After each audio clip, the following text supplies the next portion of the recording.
Bienvenue à ce premier briefing de rentrée pour cette session plénière de septembre. Au programme de la session, notamment la compétitivité en Europe, la question du budget européen pour 2025, le soutien à l'Ukraine. Évidemment, comme vous le savez, l'agenda en lui-même est toujours finalisé à l'ouverture de la séance à 5 heures.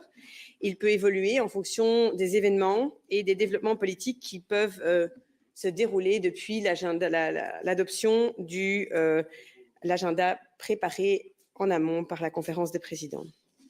In the margins of the plenary session, I want to highlight on Tuesday, tomorrow at 9, an extraordinary conference of presidents where Commission President-elect Ursula von der Leyen has been invited to present the structure and portfolios of the new Commission to the President of the Parliament and EP group leaders.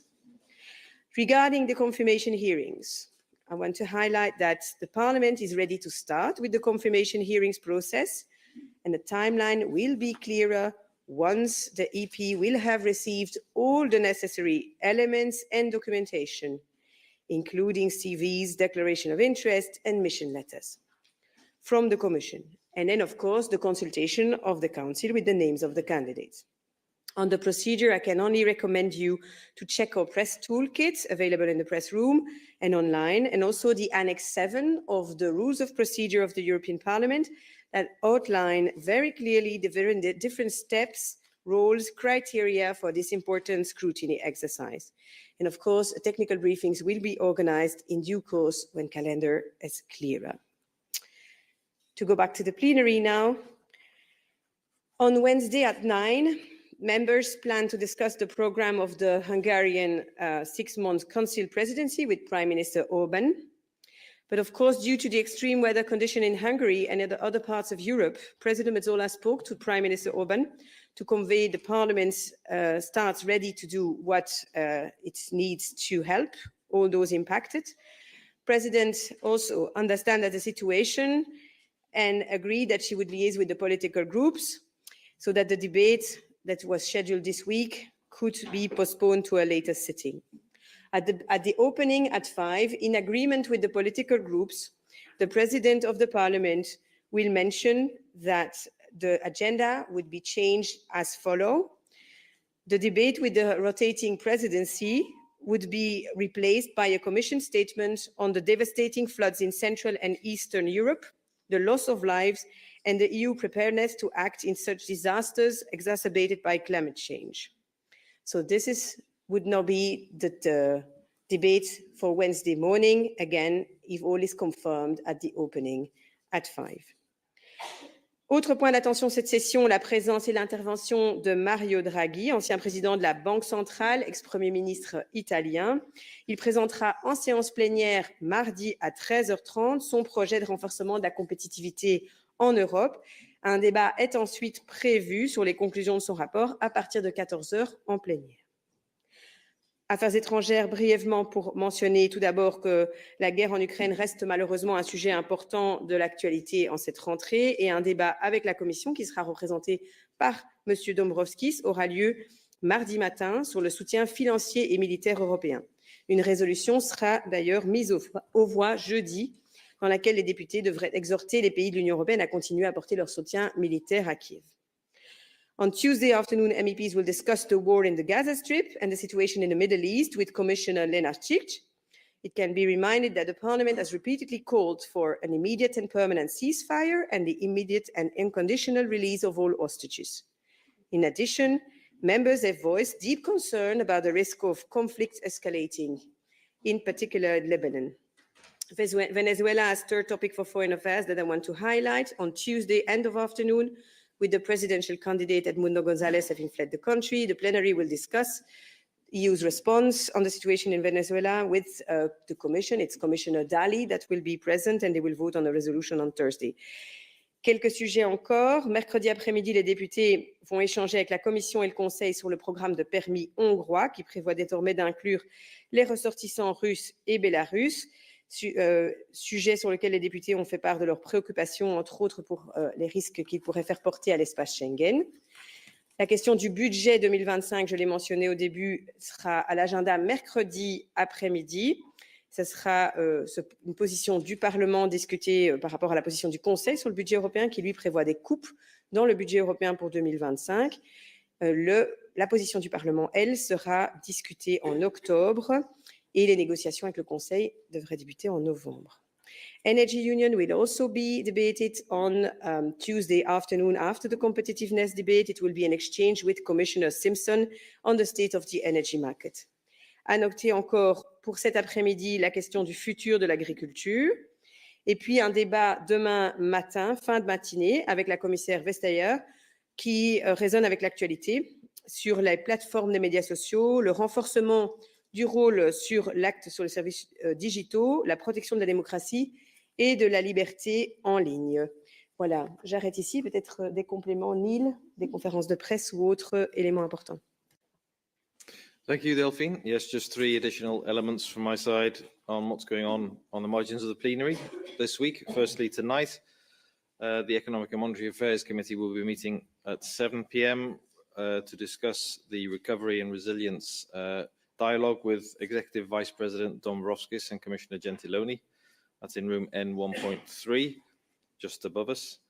And then on Thursday, I think the Constitutional Affairs Committee is scheduled to meet with Mr. Borka, Minister for European Affairs of Hungary, to discuss the Council Presidency's priorities in regards to that committee. In terms of press conferences in this room this week, you may have seen the agenda. Just to highlight it, the group chairs will, well, at least 3 chairs will be holding their press conferences tomorrow morning from midday. Obviously, we're waiting for news from the Conference of Presidents, which will be meeting in the morning, which is why the group leaders aren't meeting earlier. So at 12 o'clock, the S&D group chair, 12:20 Renew, and 12:40 the Greens EFA chair will present there, and then at 1 o'clock the left. And then on Wednesday at 1 o'clock, the new chair of the Legal Affairs Committee, Mr. Kyrchuk, will brief journalists on the procedures assessing potential conflicts of interests and commissioners designate. So this is the work of the Legal Affairs Committee, which precedes the hearings. He'll be discussing the process, the rules, and the procedures involving his committee. That's 1 o'clock on Wednesday. And then the other final item I have to bring to your attention is on Wednesday, the 18th, this week, is the launch of the next edition of the Lux Audience Film Award, and the announcement of 5 finalists. There'll be a press conference in this room with the Vice President responsible, who will hopefully be appointed or nominated tonight, and the Chair of the Culture Affairs Committee. That's at 3 o'clock in this room on Wednesday, and it'll be followed by the event itself, announcing the finalists in the presence of the respective directors at 5:30, just above us in the Emilio Colombo space on the first floor. Thank you very much. I think we're ready for any questions. Any questions in the room? Yes. Yeah, Andy Grant from the Financial Times.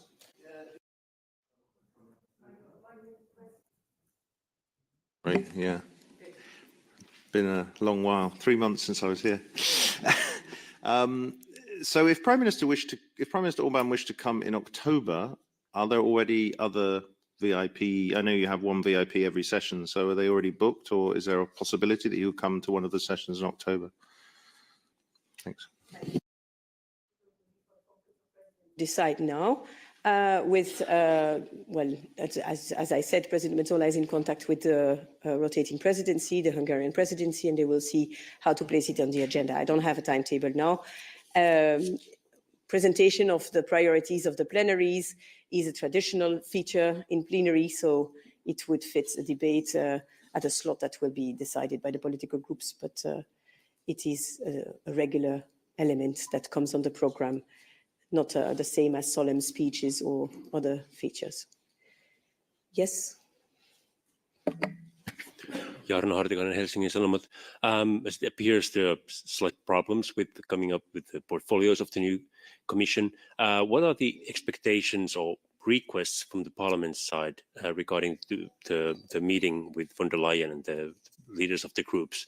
Does the Parliament expect von der Leyen to present at least the full list of portfolios, or at least some kind of guidance or idea of the portfolios, even if she wouldn't be able to provide the full list? Thank you. Thank you. The invitation was on the structure and the portfolios of the incoming presidency, and of course on the incoming commission. So of course it will be for Mrs. von der Leyen to decide how far she can go and what level of details she can give already at the group's chairs. Well, they will of course welcome any elements that would allow to start the procedure and that would allow to start allocations and making sure which committee is going to be in charge of what, so that the process can start. As I said, the Parliament is ready to start with this process, but needs all those elements to be formally known and formally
La présidente.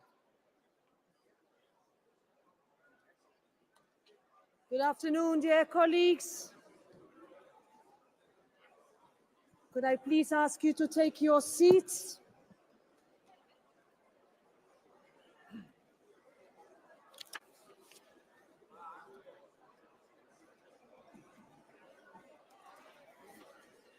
Nice to see you all after the summer break. I need you to take your seats, dear colleagues.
Okay, dear colleagues,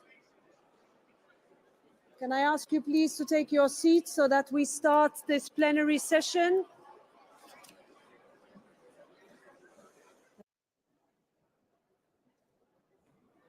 All right, let's start. So, dear colleagues, welcome back. We are back to Strasbourg and we start this plenary session. I have a few announcements before we go to the agenda.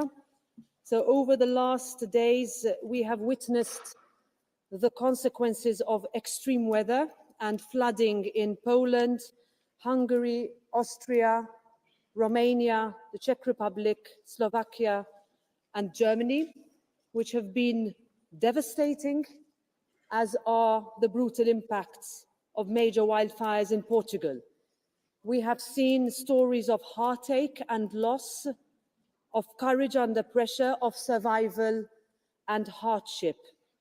I know that all our thoughts are with those who lost their loved ones, their homes, and those missing, with the first responders and with all those still battling.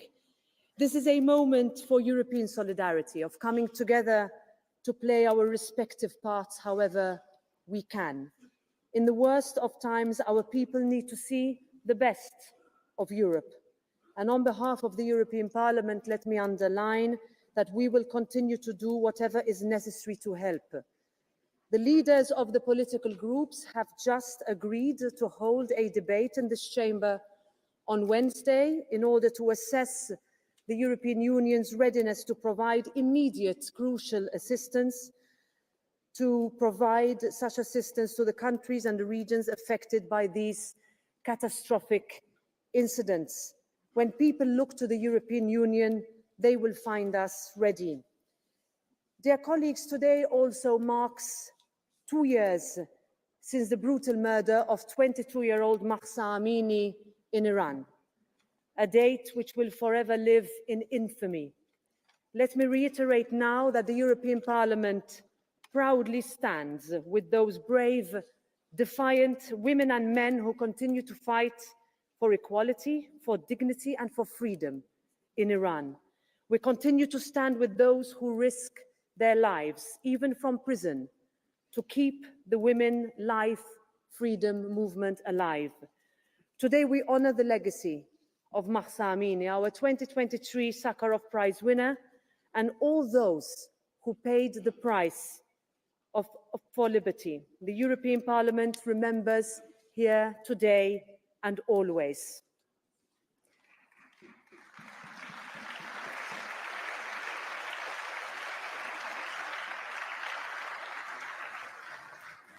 Now, dear colleagues, it is also with a very heavy heart that I inform you of the passing of our colleague, and dear friend, Predrag Fred Matic, on the 23rd of August.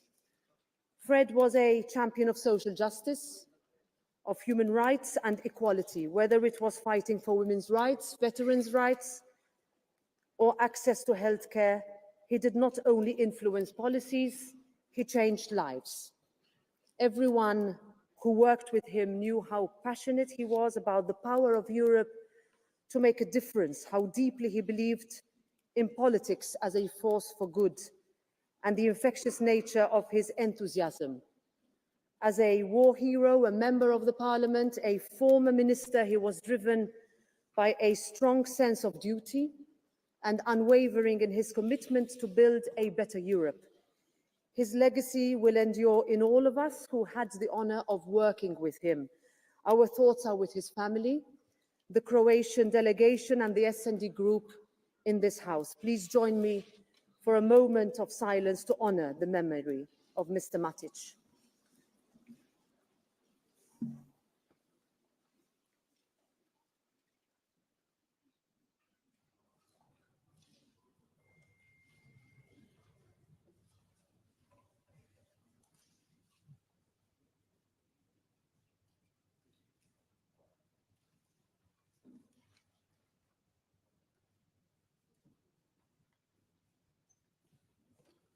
Thank you.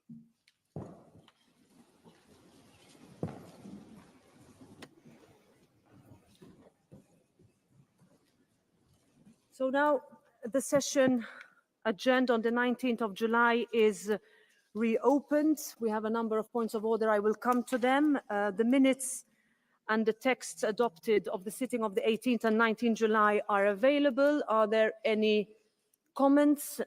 No, therefore the minutes are approved. Now, following the resignation of Martin Hlavacek and on the proposal of the Committee on Legal Affairs, Parliament takes note of the vacancy of his seat from the 1st of August 2024 in accordance with the rules of procedure and will inform the national authority concerned thereof. Also, following the resignation of Balázs Györfi and on the proposal of the Committee on Legal Affairs, Parliament takes note of the vacancy of his seat from 2nd September 2024 in accordance with the rules of procedure and will inform the national authority concerned. The competent authorities of Croatia have notified me of the election of Marko Vesligaj to the European Parliament, replacing Fred Matic with effect from 5th of September 2024. I wish to welcome our new colleague and recall that he takes his seat in Parliament and its bodies in full enjoyment of his rights, pending the verification of his credentials. I have received 2 requests from the competent authorities in Germany for the parliamentary immunity of Peter Bistron to be waived.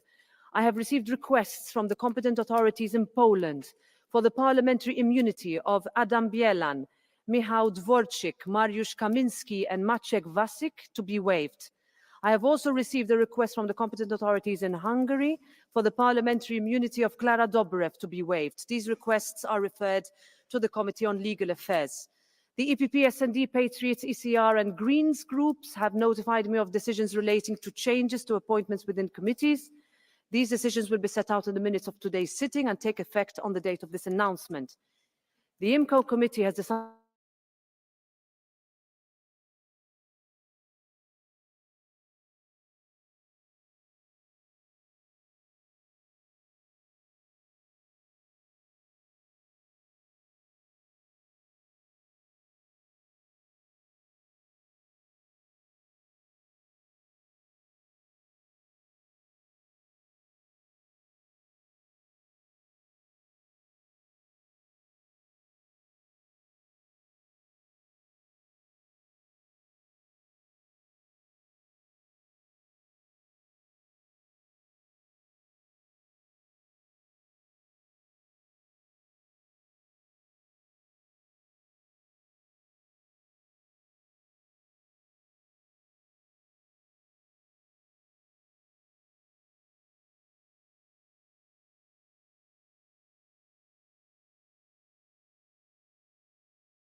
First, Raza Yukneviciene.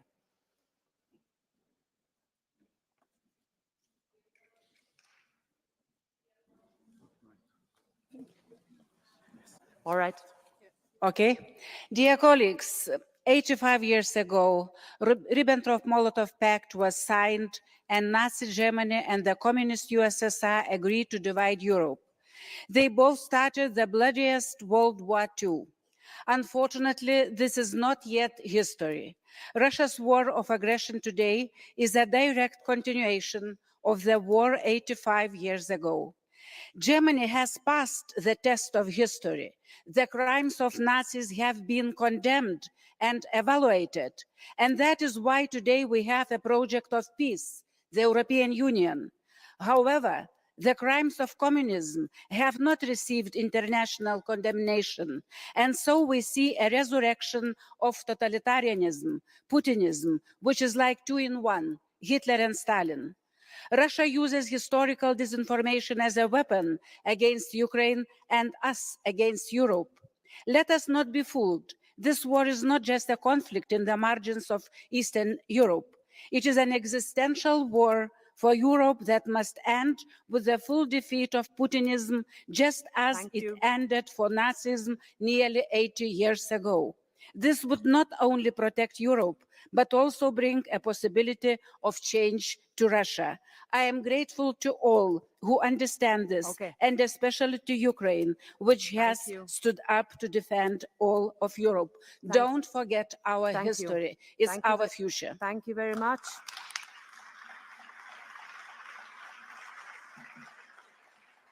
I give the floor now to Ms. Nathalie Loiseau. Madame la Présidente, le 24 juillet dernier, l'une de nos collègues, Rima Hassan, a menacé un autre de nos collègues, François-Xavier Bellamy, sur les réseaux sociaux. Je cite, « Pour le moment, François-Xavier Bellamy et ses petits copains, proches du régime génocidaire israélien, dorment bien la nuit, ça ne va pas durer. » Fin de citation. Ces menaces sont à la fois inacceptables et irresponsables. On peut avoir tous les désaccords du monde dans ce Parlement, mais l'éthique et l'exemplarité qu'on attend de nous exigent que l'on se respecte. Ce Parlement, cet hémicycle, n'est pas un octogone. Et nous avons une responsabilité dans une société de plus en plus traversée par la violence, celle de ne pas y participer, de ne pas l'encourager. Par ses propos, Rima Hassan a mis une cible dans le dos de notre collègue. François-Xavier Bellamy n'est pas du même groupe politique que moi. Je n'adhère pas nécessairement à ses idées, mais je refuse qu'il soit menacé.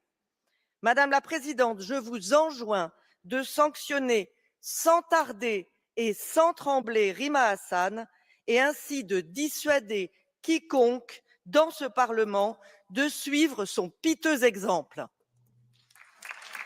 Thank you.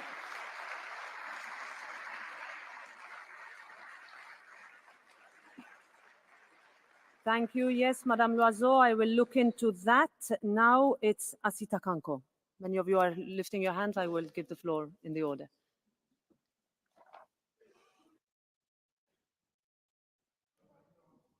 It's because Natalie, okay. Thank you, Madam President. Dear colleagues, I would like all of us Europeans to hear this name, Rebecca Cheptegei. Rebecca Cheptegei was a runner from Uganda. She was one of the best in the world. She ran the marathon at the Olympic Games in Paris, held the Olympic spirit high. She was also an independent woman, and for that, she was murdered, burned alive by her former partner in Kenya. Rebecca Cheptegei was someone's daughter, sister, mother. She was an athlete. With her death, it's part of the Olympic flame that went off. Her death is a painful reminder that the fight for women's rights is nowhere over, not in Africa, not in Europe. We owe it to our daughters to fight for their rights, for their safety, for their place in society. Together, we must make the homes and streets of the world become better places, safer places for everyone, our daughters included. For that, we still have a lot of work to do. We owe it to them. We owe it to Rebecca Cheptegei. Let's commit to that. Thank you. Thank you, Asita.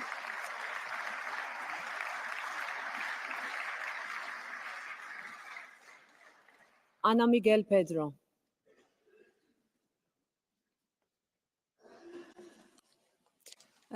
Senhora Presidente, enquanto damos início aos trabalhos desta sessão plenária, o meu país, Portugal, enfrenta uma tragédia. Incêndios de grandes proporções atingem várias zonas do país, em especial a zona norte, de onde sou natural, tendo já obrigado à evacuação de localidades. Neste momento de ansiedade, queria aproveitar esta oportunidade para honrar nesta casa a memória de um bombeiro que faleceu tragicamente ao serviço do meu país, expressando, e creio que poderei fazer em nome de toda a delegação portuguesa, sentimento de gratidão e reconhecimento para todos os homens e mulheres, bombeiros, militares das Forças Armadas, equipas operacionais que combatem as chamas num contexto de elevado risco. Obrigada. Thank you, Ms. Pedro.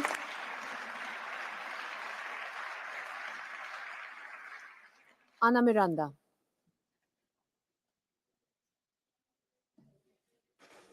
Okay. Thank you, President. After the more than 41,000 of Palestinians and international victims killed by Israel in the Gaza Strip, in this new time, colleagues, I want to reiterate my request of the past mandate for a minute of silence for the victims in Gaza. The European Parliament must stop with the double standards with the victims and stand against the genocide in Gaza, calling for the permanent ceasefire and sanctions to Israel. Children, hospitals, schools, journalists are not a target. Thank you, Ms. Miranda. Now I give the floor.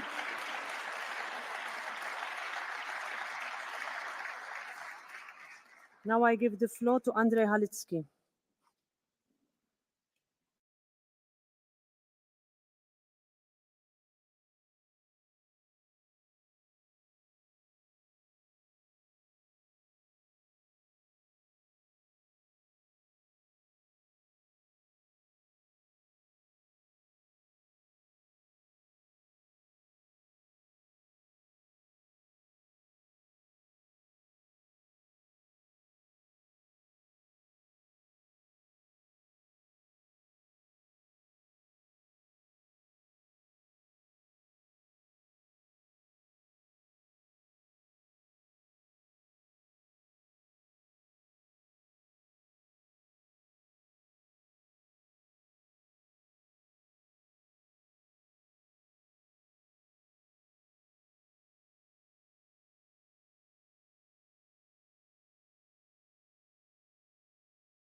Hassan par Madame Nathalie Loiseau, dont j'entends l'indignation sélective qui vient au secours de Monsieur Bellamy, qui n'a eu de cesse de prendre pour cible ma collègue Rima Hassan pour le simple fait d'être franco-palestinienne, pour le simple fait de défendre la paix en Palestine. Et puisque vous parlez de cibles, Madame Loiseau, les seuls qui ont des cibles sur la tête à l'heure actuelle, ce sont les enfants, les femmes, les familles de Palestine qui ont de cesse été pris pour cible par le gouvernement israélien pour ce qu'ils sont, pour ce qu'ils représentent, pour demander à vivre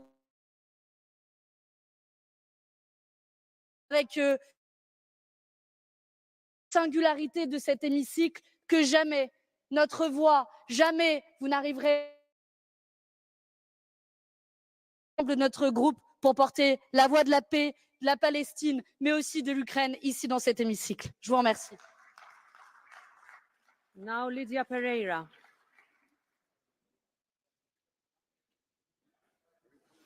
Muito obrigada, Senhora Presidente. Caras e caros colegas, ao ocidente do nosso continente temos Portugal a arder e na Europa de leste e de centro inundações. São muitas as vítimas e são muitos os eventos a acontecer neste momento da nossa história coletiva. E é nesse sentido que eu aproveitava para fazer uma reflexão, lançar uma reflexão conjunta acerca da importância de continuarmos a partilhar e a reforçar os mecanismos de integração e, no caso específico, de proteção civil. Não queria deixar esta oportunidade de dar uma palavra a todas as vítimas e, em particular, aos bombeiros que, com a coragem e com a bravura que lhes conhecemos, estão neste momento na linha da frente a socorrer aqueles que mais precisam. E, portanto, uma palavra final para, uma vez mais, continuarmos o caminho de reforço do mecanismo europeu de proteção civil, que tantas vidas tem salvado e que, à imagem e semelhança daquilo que vivemos no Covid, pode continuar a dar resposta a estas emergências. Obrigada. Okay, thank you. We now come to the order of business. The final draft agenda as adopted by the Conference of Presidents on 11 September, pursuant to Rule 163, has been distributed. With the agreement of the political groups, I wish to put to the House the following proposal for changes to the final draft agenda. On Wednesday, the Prime Minister of Hungary, Mr. Viktor Orban, has informed me that due to the heavy floods that happened over the past days in Hungary, he will not be able to attend events outside his country and therefore not the plenary this week. So consequently, the Council and Commission statements on presentation of the programme of the activities of the Hungarian presidency needs to be rescheduled. A Commission statement on the devastating floods in Central and Eastern Europe, the loss of lives and the EU's preparedness to act on such disasters exacerbated by climate change is added in the morning as a key debate, replacing what would otherwise have been the presentation of the presidency. The following objections pursuant to Rule 1152, 3 and 4C, maximum residue levels for carbendazim and thiophanate methyl, maximum residue levels for cyproconazole are added to Wednesday's vote. The deadlines for the objections are amendments today 7 p.m, split and separates tomorrow 4 p.m. If there are no objections, then these changes are approved and we move to the changes requested by political groups. The PFE group has requested that a Commission statement on duty to protect the EU's external borders, the case against Matteo Salvini, be added as the first point in the afternoon. I give the floor to Mr. Paolo Borchia to move the request. Grazie Presidente. Sì, 2 giorni fa al vicepresidente del Consiglio italiano Matteo Salvini è stata comminata una richiesta di condanna a 6 anni di reclusione con l'ipotesi di reato di sequestro di persona in seguito alla vicenda di un'imbarcazione battente bandiera spagnola alla quale erano stati assegnati 2 porti sicuri in altri Stati membri dell'Unione Europea. Al di là del tema della protezione dei confini, che l'attualità di queste settimane vede al centro dell'azione di diversi governi, indipendentemente dall'estrazione politica, si verifica un dato allarmante. Infatti, se parte della magistratura, anziché applicare le norme delineate dal potere legislativo, assume atteggiamenti di militanza politica, lo Stato di diritto viene messo palesemente e pesantemente in discussione. Ciò premesso, Presidente, colleghi, richiediamo l'aggiunta all'ordine del giorno di un dibattito del tema già citato dal Presidente. Grazie. Grazie, onorevole Borchia. Does anybody want to speak against? Yes, go ahead. Mr. Tridico.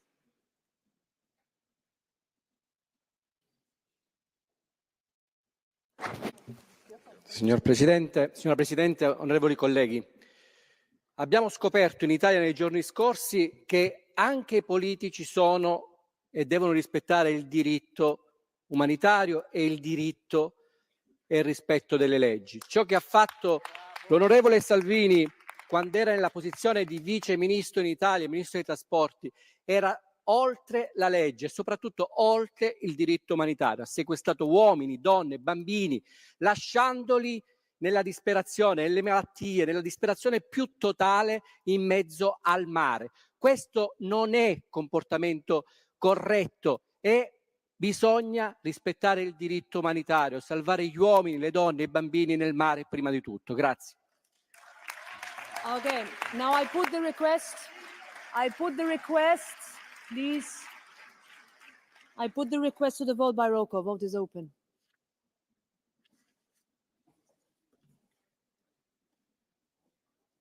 Vote is closed. It is rejected, so the agenda is unchanged. For Wednesday, the ECR group has requested that the debate on the Commission statement on the devastating floods in Central and Eastern Europe, the loss of lives and the EU's preparedness to act on such disasters exacerbated by climate change would be wound up with a resolution. I give the floor to Mr. Adam Bielan to move the request. Thank you, Madam President. The ECR group indeed supports the motion for this debate, and we agree on the compromise title on this debate. But given the seriousness of the situation and the profound devastation it has caused, not only in my country, Poland, but also in several other countries in Europe, it is imperative that the European Parliament responds promptly and effectively. Therefore, on behalf of my group, I would like to propose to wind up the debate with a resolution.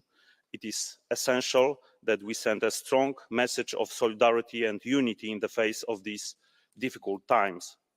We request that this proposal be put to a roll call vote. Thank you. Thank you very much. Ms. Garcia Perez, you want to speak against?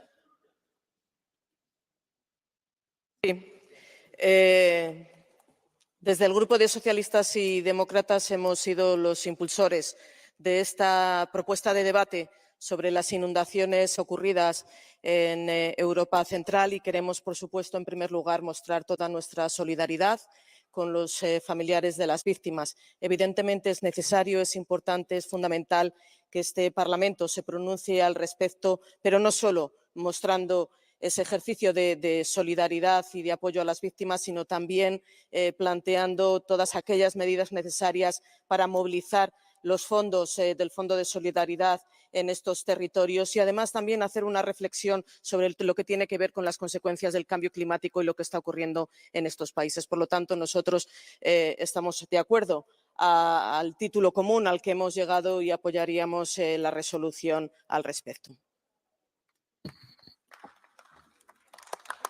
Thank you. Clear. Mr. Halicki, you also want to speak on this request? Go ahead. In the name of EPP, I would like strongly support initiative of debate, including the resolution. I would like to emphasize also in the name of my Polish delegation too. Thank you very much. Okay, thank you very much. So we'll put the request of the ECR group to a vote by roll call. Vote is open.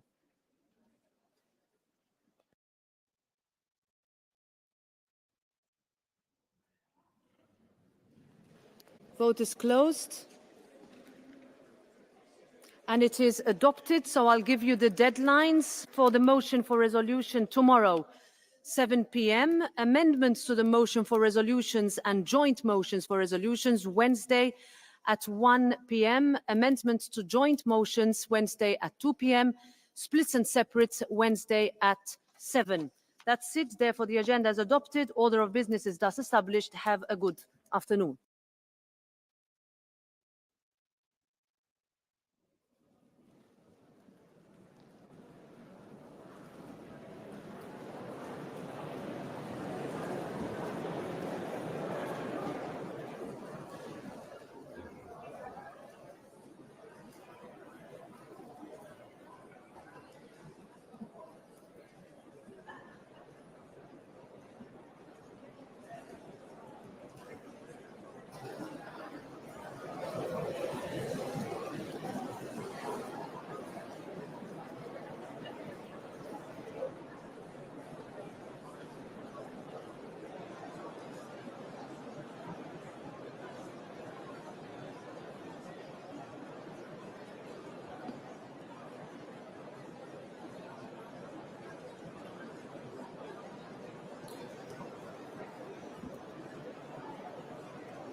Please, colleagues, those who want to leave the room, do it now. We are going to continue.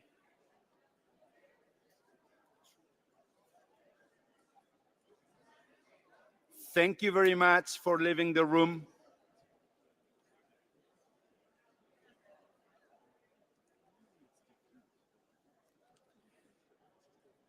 Seguimos. El siguiente punto en el orden del día es declaración de la Comisión, resultados del diálogo estratégico sobre el futuro de la agricultura en la Unión Europea. To open the debate, the Commissioner, Madame McGuinness, has the floor.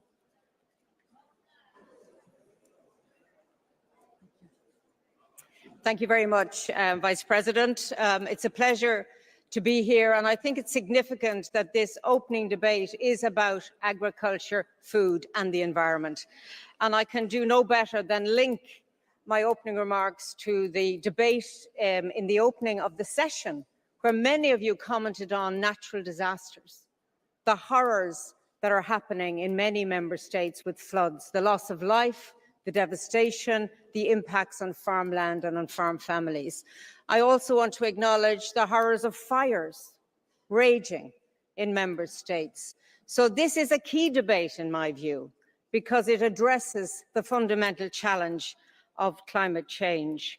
And I want to acknowledge, of course, that President von der Leyen has expressed solidarity with those member states and their citizens who are suffering at this time. And I join in those remarks this evening. As I said, climate change is real, it is impacting, and therefore this debate on the future of EU agriculture is ever more important. The background is a range of stakeholders from farmers, agribusiness, environmental NGOs and consumer organisations all came together under the strategic dialogue to find common solutions to the challenges facing the farming and food sectors.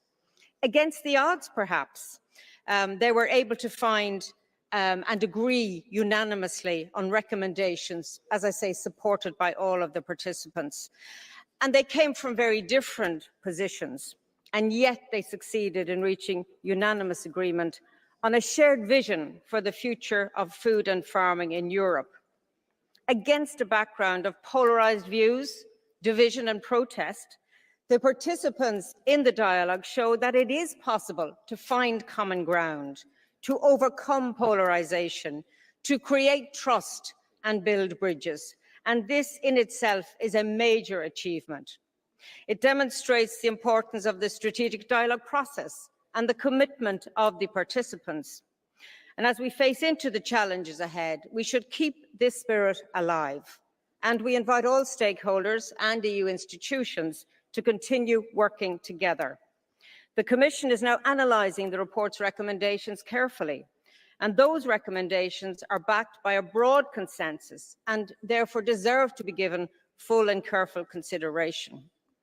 We will present our ideas on the way forward in our vision for agriculture and food to be delivered in the first 100 days of the new mandate.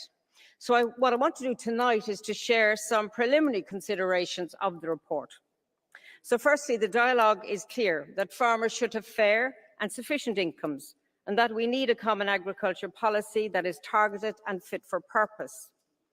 As President von der Leyen stated in her political guidelines, the Commission will continue to defend an EU income policy for Europe's farmers and will ensure that the EU budget funds a more targeted CAP that finds the right balance between incentives, investments and regulation. The dialogue also emphasises the need to strengthen farmers' position in the food value chain, offering concrete ideas about how to achieve this. And this resonates with the Commission's recommendations put forward in March to improve farmers' negotiating power. We should continue to build an economically, environmentally and socially fairer system. In addition, the dialogue calls for smart and inclusive administrative solutions that limit unnecessary bureaucratic burden. Earlier this year, we put in place measures to reduce controls and penalties for farmers. And simplification and the reduction of red tape will be key priorities for the next Commission, especially for small and family farms. The dialogue clearly commits to the transition to more sustainable food systems. It makes concrete recommendations on how to boost sustainable farming and food systems. It includes pathways for reducing the sector's greenhouse gas emissions, promoting sustainable livestock farming, and encouraging affordable and accessible healthy and sustainable diets. In particular, it emphasises the need to better incentivise and reward sustainable agricultural practices, both with public funding and private investments. This is in line with the Commission's commitment to the green transition. To thrive, the agri-food sector must be sustainable. So we must better reward farmers who work with and for nature, preserve our biodiversity and natural ecosystems, and help to decarbonise our economy on the way to net zero by 2050, while providing sustainable food. Farmers can only make the transition if they can make a living from their farm, and their very future as farmers will depend on achieving our climate and environmental goals. One of the greatest risks to agriculture in Europe is the impact of the climate, biodiversity and pollution crisis.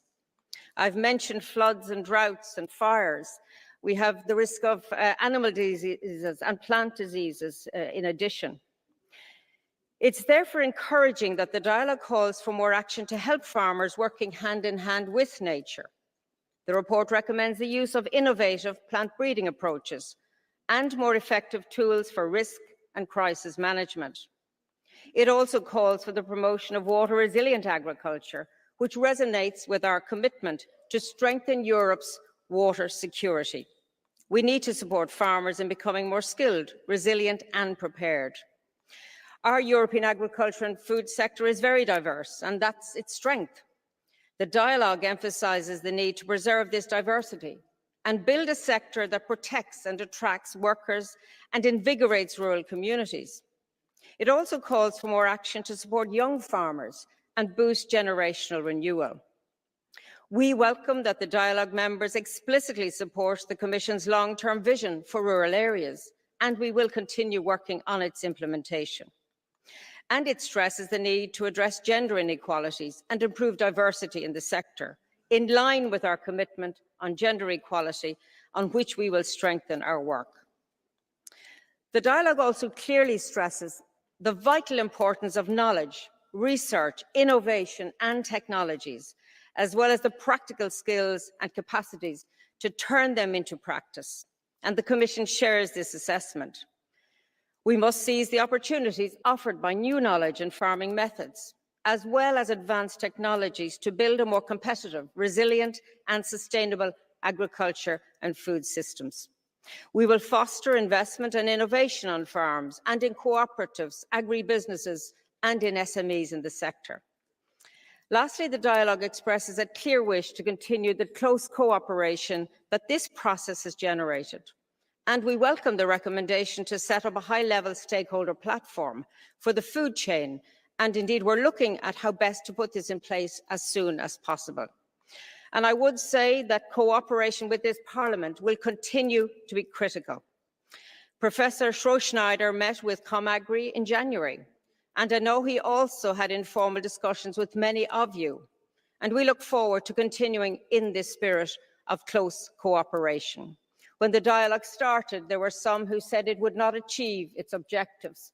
And I'm glad to say that you were wrong, that the many who believed in the process, we've been proved right. And I really look forward to the contributions of this Parliament towards and to hear your views on the future of EU agriculture. Thank you. Thank you very much, Madam Commissioner. On behalf of the EPP Group, Mr. Dorfmann, for 2 minutes. Thank you, Chair, Madam Commissioner, Kolleginnen und Kollegen. Ich und die Europäische Volkspartei, meine Fraktion, wir begrüßen die Initiative der Kommissionspräsidentin Ursula von der Leyen für den strategischen Dialog. Und ich habe mit Interesse nun das Ergebnis der Arbeit der 29 Vertreter von Organisationen, Vereinen und Verbänden gelesen. Und ich möchte mich auch bedanken für die Arbeit, die hier gemacht worden ist. Es ist gelungen, die Frau Kommissarin hat es gesagt, ein einheitliches Dokument, ein Schlussdokument zu verabschieden, und zwar einstimmig. Und ich glaube, das ist wichtig. weil ich glaube, dass der strategische Dialog einen wichtigen Input geben kann für die zukünftigen Debatten, die wir hier haben werden. Aber es muss auch klar sein, es ist dann Aufgabe dieses Parlaments, über gemeinsame Agrarpolitik, über die Elemente der gemeinsamen Agrarpolitik auch zu entscheiden. Und hier können die Ideen, die aus dem strategischen Dialog kommen, sicher interessant sein. Und ich glaube, der Weg, den der strategische Dialog vorgeschlagen hat, ist der richtige. Wir müssen die Rolle der Landwirtschaft, die Rolle der Bäuerinnen und Bauern wieder stärken, sie besonders in der Wertschöpfungskette stärken. Wir fordern immer wieder, dass die Landwirtschaft investiert in mehr Tierwohl, in Präzisionslandwirtschaft, in mehr Nachhaltigkeit und in vieles andere. Aber dazu muss Geld her, dazu braucht es Geld, das kostet. Und das Geld kann nur aus der Wertschöpfungskette kommen. Und es ist so einfach dann, so wie es leider in den letzten Jahren passiert ist, dieses Geld über Skaleneffekte zu holen, das heißt, die Betriebe einfach immer größer zu machen. Das ewig Wachsen oder Weichen schadet letztendlich dem ländlichen Raum. Und ich denke, wir müssen uns schon überlegen, und hier finde ich interessante Punkte im strategischen Dialog, welche Landwirtschaft wollen wir, welche Bäuerinnen, welche Bauern, welche Betriebe wollen wir morgen? Und dann müssen wir mit unserem Geld, mit unserer gemeinsamen Agrarpolitik genau jene Betriebe stützen. Und dafür können wir dann wirklich positiv diskriminieren und einen Beitrag leisten, dass jene Betriebe überleben, die wir im ländlichen Raum brauchen, dort wo wirklich Landwirtschaft stattfindet und wo Lebensmittel produziert werden. Also, wir warten nun auf die Vorschläge der Kommission. Ich hoffe, sie kommen schnell und wir werden sie in diesem Parlament, zumindest was meine Fraktion angeht, sehr konstruktiv bearbeiten. Herzlichen Dank. On behalf of the Socialist and Democrats Group, Mr. Nardella. 2 minutes. Presidente, commissario, colleghi, l'avvio del dialogo strategico dopo le proteste degli agricoltori è stato indubbiamente utile e positivo, soprattutto perché si è creata una sintesi tra le due anime del settore agricolo e agroalimentare, quella ambientale e quella economica. Un metodo di lavoro che ha coinvolto i principali stakeholders e ha indicato alcune importanti priorità sul futuro. Tuttavia questo esercizio è solo un inizio, cui dovrà seguire un metodo di lavoro ancora più aperto e trasparente che coinvolga soprattutto i co-legislatori.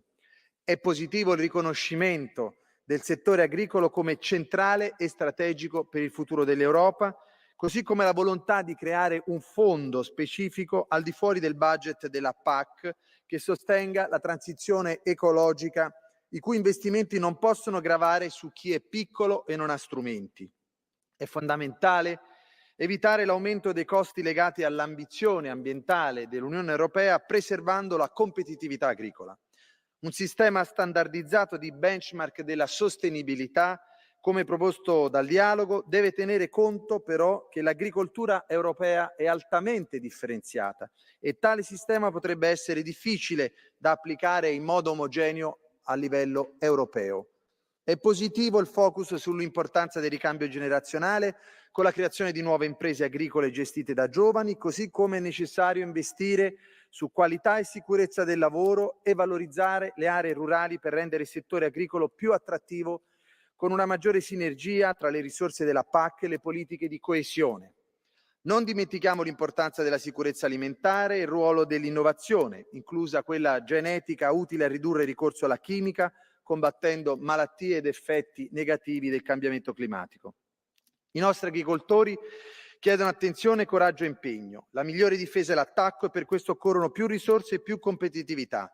Come suggerisce il rapporto Draghi, servirà un piano senza precedenti di nuovi investimenti pubblici anche con il ricorso a un debito comune europeo, così come una vera unione fiscale e finanziaria che ci porti fuori dalla crisi. È finito il tempo di un'Europa che sopravvive, è il tempo di un'Europa che corra più forte e unita. Grazie. On behalf of the Patriots for Europe Group, Mr. Pennell. Ce rapport de 110 pages soulève d'ores et déjà de légitimes inquiétudes dans les campagnes françaises et européennes. La colère des agriculteurs, leurs légitimes revendications du début de l'année 2024 n'ont absolument pas été entendues. On nous demande encore plus de décroissance agricole, c'est-à-dire de baisser la production. On nous demande encore plus de normes environnementales. Et puis, bien évidemment, on stigmatise l'élevage et on demande moins moins d'élevage. Et on stigmatise bien évidemment la viande. Les critiques contre la ferme et la fourchette de nos agriculteurs n'ont pas été entendues. Les écologistes, pourtant minoritaires, ont gagné. Nos agriculteurs risquent d'être sacrifiés si ces orientations devaient devenir celles de la Commission et de la future PAC. Alors peut-être qu'avec ces orientations, l'agriculture européenne sera la plus vertueuse. Cependant, elle ne nourrira plus les Européens. Thank you, dear colleague. On behalf of the ECR group, Madame Retsionova. Od strategického dialogu jsem očekávala, že přinese konstruktivní podněty na změnu ve společné zemědělské politice, že přinese konkrétní návrhy na snížení byrokracie v zemědělství, že přijde s návrhy, jak se připravit na budoucí rozšíření Evropské unie. Nestalo se. Naopak ze zprávy ke strategickému dialogu čiší další a další regulace, byrokracie, protekcionismus a volání po dalších penězích. Žádné návrhy na racionální a efektivní reformu SZP. Pokud je něco konkrétního, s čím bezprávně zásadně nesouhlasím, pak je to upřednostňování a podpora rostlinné výroby, a tedy cíleně řízená změna ve stravování obyvatelstva. Důraz pouze na rostlinnou výrobu a dokonce její daňové a jiné zvýhodňování zcela ohrožuje konkurenceschopnost a udržitelnost zemědělství a potravinářství. A mělo by to i zásadní negativní vliv na funkce naší přírody a krajiny, které potřebujeme, abychom se adaptovali na klimatickou změnu. Pokud chceme efektivní, funkční a dlouhodobě udržitelnou SZP, která generuje kvalitní a cenově dostupné potraviny, musíme do procesu zapojit kromě neziskového sektoru a pouze některých zemědělců také státy, Evropský parlament a další farmáře, kteří do tohoto dialogu zatím zapojeni nebyli. Jedině tak bude výsledek odrážet realitu. Děkuji. Thank you very much, dear colleague. On behalf of Renew Europe Group, Madame Katainen. For 1 minute and a half. Kiitoksia puhemies. Omasta ja ryhmäni Renewn puolesta kiitän komissaaria loppuraportista ja sen esittelystä. On hyvä, että elintarvikeketjun ja viljelijöiden asema on otettu nyt vahvasti osaksi puheenjohtaja von der Leyenin uutta kautta. Työryhmän raportti on kattava ja hyvä pohja aloittaa vuoropuhelu kohti uutta rahoituskehystä ja uutta CAP-kautta. Esimerkiksi European Board of Agri-Food eli neuvoantava komitean perustaminen on hyvä ajatus, jos sen kokoonpano on kattava ja jos on varmaa, että komissio myös aidosti kuuntelee sen asiantuntemusta. Muussa tapauksessa se olisi vain uusi osanen byrokratian rattaissa. Maatalouden ja ruoantuotannon rooli strategisena osana Euroopan huoltovarmuutta on tunnustettava ja turvattava se myös tulevaisuudessa. Ruoka on osa kokonaisturvallisuutta ja siksi on pidettävä huoli myös laajemmin maaseutualueiden elinvoimasta. Pelloilta ja metsistä löytyy tietenkin myös ratkaisuja ilmastonmuutoksen haasteisiin. Kriisit ovat herättäneet huolemme ruokaturvasta ja haluankin kuulla, kuinka komissio aikoo varmistaa, että maatalous ja maaseudun kehittäminen tulee jatkossa olemaan vahvasti osana EU:n rahoitusta. Jo viime kierroksella monivuotisessa rahoituskehyksessä oli painetta leikata maatalouden rahoituksesta. Mihin suuntaan rahoituksen painopisteet ovat nyt kehittymässä? Kiitos. Thank you, dear colleague. On behalf of the group of the Greens European Free Alliance, Mr. Watts, for 2 minutes. Thank you, Chair, and Commissioner McGuinness. Welcome colleagues back from the summer. For some of us, it was not so easy to reach Parliament these days, literally speaking, from an Austrian perspective. But we're actually debating the dialogue today, and I think it's a good sign that when people sit down and talk to each other, we even find a lot of common grounds. So this is a pathway out of polarization that we have gone into in this election campaign. And you see, if people sit down and talk with reason and based on facts, you actually come to some quite encouraging results. Yes, agriculture, farmers have to be made partners in striving for good food production, for climate protection, for environmental protection, for good water and for good air that we deliver to our citizens. And yes, indeed, it's exactly farmers that are at the forefront when it comes to climate impacts and to impacts of loss of biodiversity. And yes, indeed, we're still losing more than 800 farms every single day. And so the statement to say we have to make sure that CAP money comes to the farmers that need it most and not just spread it over hectares and hectares, I think this is a very good conclusion of this process that we have seen. And yes, we need an equal playing field when it comes to competition. This is meant within the European Union, but it also is meant when it comes to global trade. It needs an equal playing field. We need to acquire the same standards for imported products as we ask our farmers to produce after. And yes, the extreme weather events again show it's important to have resilient agriculture. It's important to have soils that are able to absorb water, so fertile soil. It's important to have resilient forests and to refrain from doing clear cuts to prevent landslides and mudslides. It's important to look into our common task to ensure long-term resilience of European food production in times of climate crisis. And we need to make sure that we use the fundings that we have to help farmers in this transition, to partner with farmers and nature protection and food production. This is the cause for the next mandate here, and I'm looking forward to constructively contribute to that work. Thank you very much. On behalf of the left, Mr. Flanagan. One of the highlights in this report is the commitment to deal with the issue of below-cost selling. It's something that should never have happened in the first place. However, I'm old enough to remember when we had a chance to do something about this, but we didn't. On the 10th of October 2018, this Parliament voted on its position on the UTP directive. The position adopted called for a ban on below-cost selling. However, in the trilogue process, this was removed. So what's changed? How is it possible then? Not possible then, but it is now. With regards to funding, in 1997, 45 billion in CAP funding was there for 370 million of a population. For it just to keep pace with inflation and allowing for an increased population from 1997, this year's CAP would need to be 95.8 billion just to match the current figure in real terms. However, instead it is 53 billion, or €1 in every 330 produced in this economy. In fairness to the proposals put forward, there is a commitment to a temporary just transition fund and also a nature restoration fund. The question is, what will it amount to? Remember too that demands on farmers are at a higher level than in 1997. So even if the Commission was to somehow find an extra 40 billion for farmers, they still would get less than 1997. So I have a question for MEPs. Would you work for less than what you did in 1997? We know the answer is no. So please don't expect others to. An increase in funding to the equivalent of 0.6% of GDP would more than cover the cost. It's only €1 in 160 produced in this economy.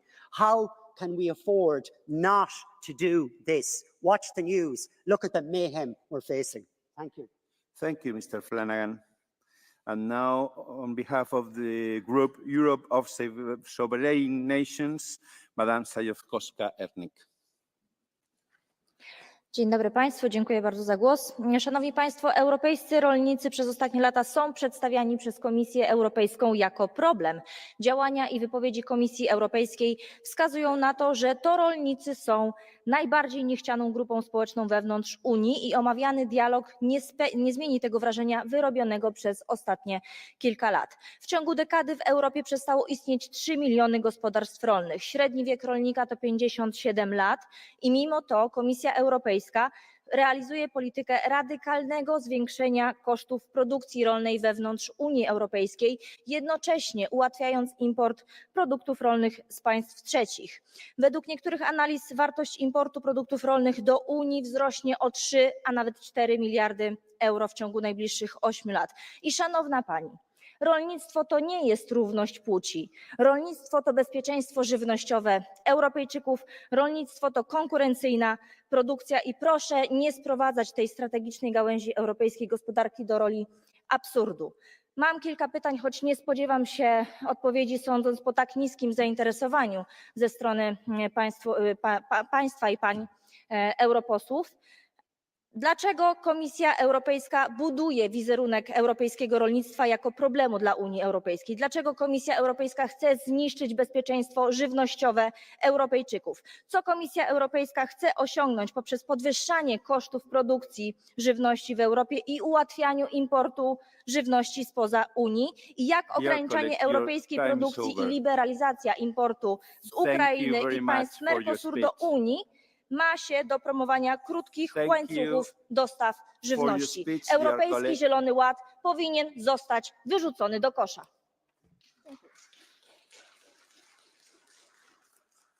And now we move to the next turn of speakers.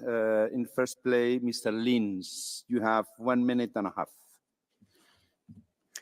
Herr Präsident, Frau Kommissarin, liebe Kolleginnen und Kollegen! Ich glaube, wir sehen, es war eine gute Idee, diesen strategischen Dialog ins Werk zu bringen nach der Polarisierung der Landwirtschaftsdebatte durch den ehemaligen Vizepräsidenten Frans Timmermans, der verantwortlich war für den größten Vertrauensverlust der Bäuerinnen und Bauern in die Europäische Kommission in ihrer ganzen Geschichte. Die Landwirte sind wieder am Tisch und ich glaube, dieses Papier, dieses Ergebnis ist der Weg in die richtige Richtung, ein erster Schritt.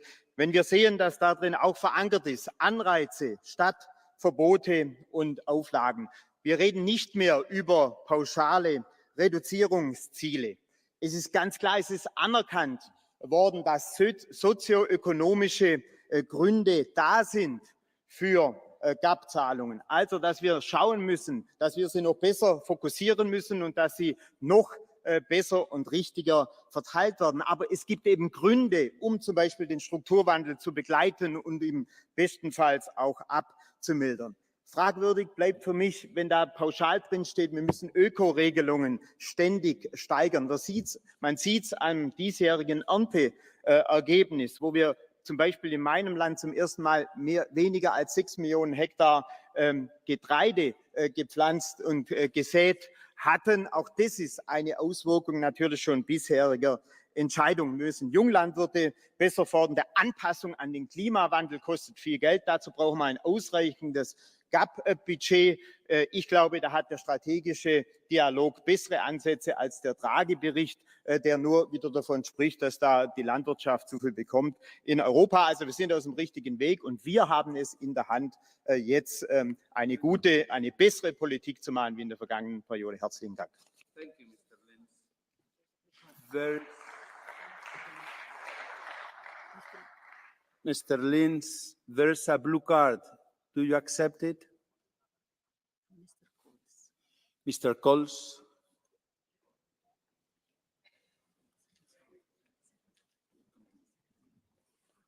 You have 30 seconds.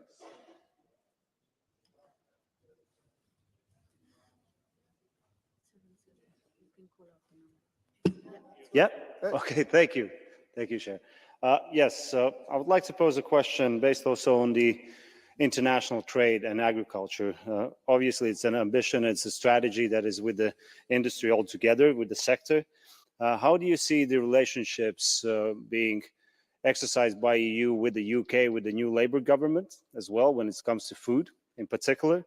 And the last point I wanted to ask, how to overcome this biggest stumbling blocks that are actually blocking the way further with the Australia and New Zealand free trade agreement. What is the recipe and how the agriculture business in Europe sees that as well? Thank you. Colleague, Mr. Linz, you have as well 30 seconds.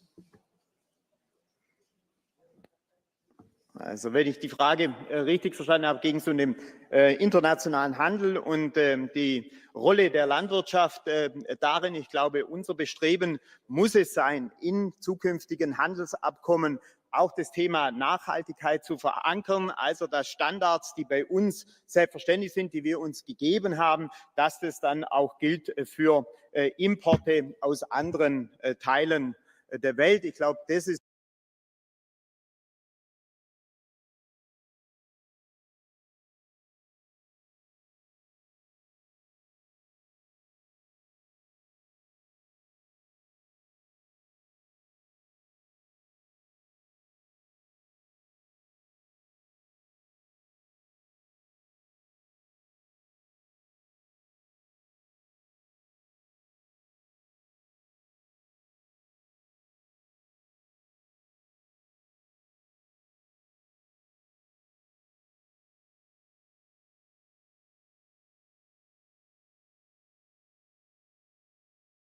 ist unser wichtigster Punkt, den wir in zukünftigen Handelsabkommen durchsetzen müssen. Thank you, Mr. Lenz. Now for 1 minute, Mr. Clegajou. Merci, Monsieur le Président. Alors, oui, l'heure du changement a sonné. C'est le premier principe mis en avant par ce rapport. C'est un bon principe et c'est un bon rapport. Mais maintenant, il va falloir le prendre au sérieux. Et je le dis à la Commission comme à mes collègues du PPE, il va falloir aller au bout de chacune des idées qui est proposée. Je prends un exemple. Remettre en cause le système des aides à l'hectare et réellement faire plus pour ceux qui ont le plus besoin, pour les petites exploitations, pour l'agriculture familiale. Est-ce que nous allons retrouver cela dans la feuille de route de la Commission? Est-ce que le PPE va défendre cela dans ce Parlement? Je l'espère. J'ai bien compris que du côté de l'extrême droite, il n'y avait rien à attendre. Ils n'ont aucune idée, aucune proposition. Simplement, ils veulent se débarrasser de ce texte qui propose une nouvelle voie pour l'agriculture européenne. Alors oui, ouvrons le débat dans ce Parlement, mais aussi dans nos pays, dans nos régions, avec l'ensemble des parties prenantes, celles qui sont arrivées au consensus dans ce rapport Schneider. Prenons au sérieux le consensus, suivons ces pistes et transformons radicalement les politiques agricoles européennes. Merci. Merci, dear colleague. Our next speaker, Madame Brunté, for 1 minute. Dank u, voorzitter. Beste voorzitter, commissaris, beste collega's. Gisteren vierden we bij ons in Vlaanderen de Dag van de Landbouw. Maar zoveel viel er helaas niet te vieren. Onze landbouwsector wordt kapot gemaakt. En ik ben er nog niet aan uit of dit doelbewust is, dan wel door grenzeloze naïviteit. Het Green Deal-beleid heeft de Europese landbouwsector naar de rand van de afgrond gebracht. Dogmatische klimaatregels hebben een innovatieve sector gereduceerd tot een sector die gedoemd is om te verdwijnen. Rechtszekerheid en voedselzekerheid worden ondermijnd, met als gevolg dat onze voedselsoevereiniteit, dat we die dreigen kwijt te geraken. Dat is de erfenis van het groene beleid van de Commissie en niets wijst helaas op een beleidswijziging. We mogen dit niet verder laten escaleren. Stop dus met de Europese landbouwsector de nek om te wringen en maak van de sector eindelijk een strategische sector. En luister vooral naar het gezond verstand van de boeren. Thank you, dear colleague. The floor is for Mr. Fidanza, 1 minute and a half. Grazie Presidente, signora Commissario. Il dialogo strategico dovrebbe servire a delineare il futuro dell'agricoltura europea dopo una legislatura di violenti attacchi ideologici, parzialmente placatisi soltanto negli ultimi mesi.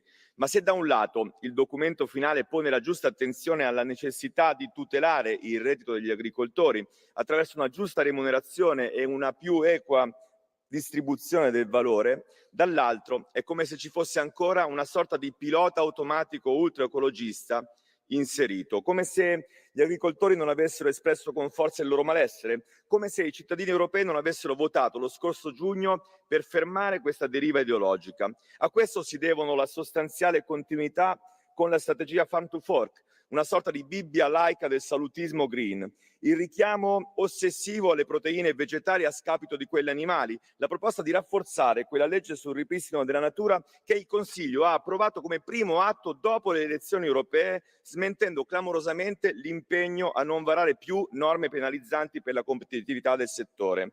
Ora è tempo di disinnescare quel pilota automatico della tecnoburocrazia green, di basare ogni futura decisione su valutazioni di impatto serie, di rafforzare gli strumenti per la gestione delle crisi, di garantire reciprocità con i paesi terzi. È tempo di sostenere concretamente i nostri agricoltori che sono, e lo voglio ricordare, i primi custodi dei nostri territori.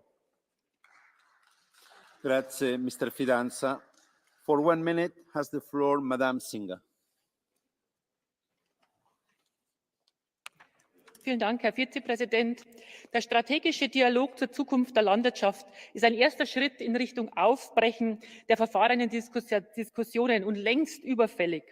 Dass die Kommission uns Landwirte künftig die Hand reichen will, ist erfreulich. Aber passiert es tatsächlich? Warum spielen Wettbewerbsfähigkeit und Bürokratieabbau kaum eine Rolle im Vergleich zum Draghi-Bericht? Meint es die Kommission ernst, die Anliegen der Landwirte in den Fokus zu nehmen? so könnte sie sofort handeln und die Entwaldungsverordnung verschieben. Wir brauchen nicht nur schöne Worte, sondern praxisnahe Lösungen, die uns langfristig unterstützen.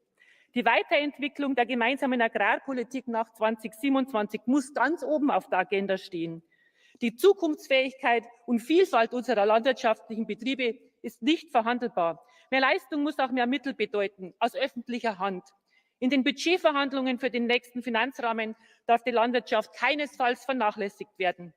Auch im Bereich der Tierhaltung fordere ich verhältnismäßige Gesetze, die Tierwohl und Machbarkeit in Einklang bringen, also praxistauglich sind. Die Idee eines Emissionshandels in der Landwirtschaft geht da in die falsche Richtung und muss verworfen werden. Hier zeigt der Strategiedialog auch ganz klar Bedenken. Die Landwirtschaft spielt eine strategische Rolle für Europas Sicherheit und Unabhängigkeit. Anreize statt Verbote, das ist der Schlüssel für eine nachhaltige Zukunft der europäischen Landwirtschaft. Vielen Dank. Thank you, dear colleague. Our next speaker for 1 minute, Madame Metz.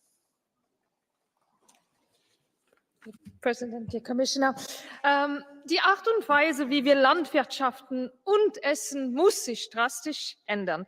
Massentierhaltung verursacht unermessliches Leid für Milliarden Tiere in Europa. Sie bedroht auch die öffentliche Gesundheit enorm und schadet der Umwelt. Wenn wir wollen, dass auch zukünftige Generationen ein gutes Leben auf diesem Planeten haben können, müssen wir endlich handeln. Die Umstellung auf eine stärker pflanzlich orientierte Ernährung und eine nachhaltige Landwirtschaft ist unumgänglich. Das empfehlen die Teilnehmer des strategischen Dialogs. Sie fordern auch eine Überarbeitung der EU-Tierschutzvorschriften bis 2026 und die schrittweise Abschaffung der Käfighaltung. Wenn es nach uns Tierschützern geht, kann das natürlich auch früher sein. Ich fordere also wirklich Ursula von der Leyen auf, die Forderungen des strategischen Dialogs ernst zu nehmen und sie in die Vision der Zukunft der Landschaft mit einzubauen und die unveröffentlichten Tierschutzvorschläge so bald wie möglich vorzulegen. Danke. Danke sehr, dear colleague. For next speaker for 1 minute, Madame Hassikam. Ja, dank u wel, voorzitter. Als we binnen de grenzen van de planeet willen blijven, is er in de landbouwsector dringend actie nodig. En dat staat ook in het advies aan Brussel. Een drastische vermindering van het aantal dieren in de vee-industrie en een transitie, een omschakeling naar een plantaardige toekomst zijn daarbij onvermijdelijk. En het is schandalig dat von der Leyen broodnodige wetten heeft uitgesteld, afgezwakt of helemaal van tafel heeft gehaald, zoals bijvoorbeeld de in 2020 aangekondigde dierenwelzijnswetgeving. Miljarden dieren lijden door verouderde wetgeving, die bovendien niet wordt gehandhaafd. En meer dan 300 miljoen dieren worden nog steeds in kooien gehouden. Dat we de nieuwe dierenwetgeving nodig hebben, inclusief een verbod op kooien, dat staat ook in dit advies. En gelukkig maar. Maar nog meer uitstel accepteren we niet. We verwachten de ontbrekende voorstellen voor het einde van dit jaar en niet pas in 2026. Dieren hebben lang genoeg gewacht. De tijd voor verandering is nu. Dank u wel. Mr. Bausema has the floor for 1 minute.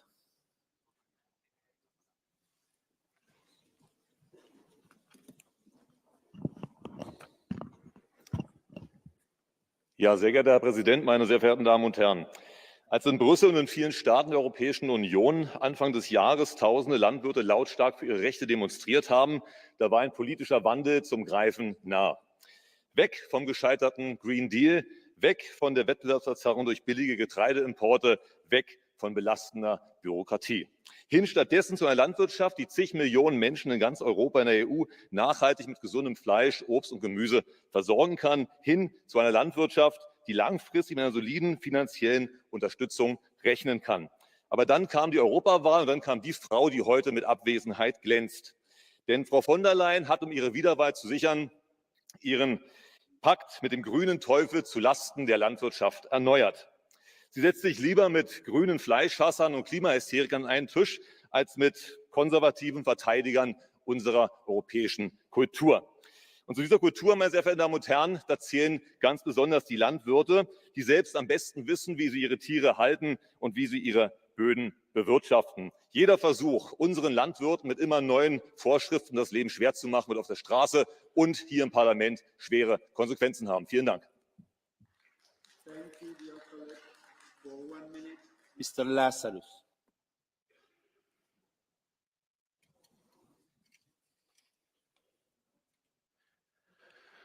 Dragi colegi, am înțeles că acest raport urmează să răspundă la niște întrebări, să dea niște soluții.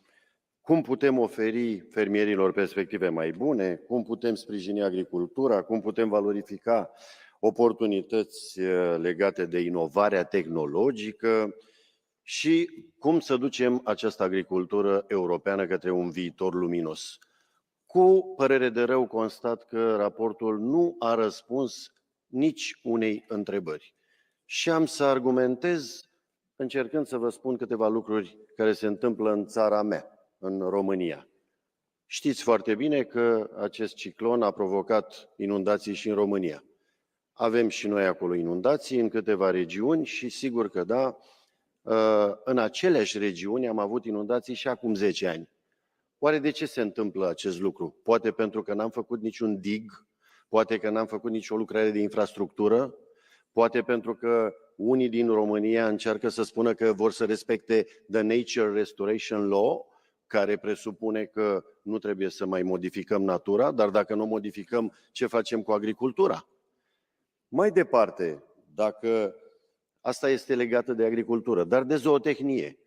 În România, cum bine se știe, pesta porcină este de 9 ani de zile. Și îl văd aici pe domnul Buda, vicepreședintele Comisiei, care ne-a explicat că a anunțat Comisia acum 9 ani și Comisia a spus că are totul sub control. Nu are nimic sub control, motiv pentru care România este încă roșie pe hartă și am fost silit să importăm 85% din carne de porc.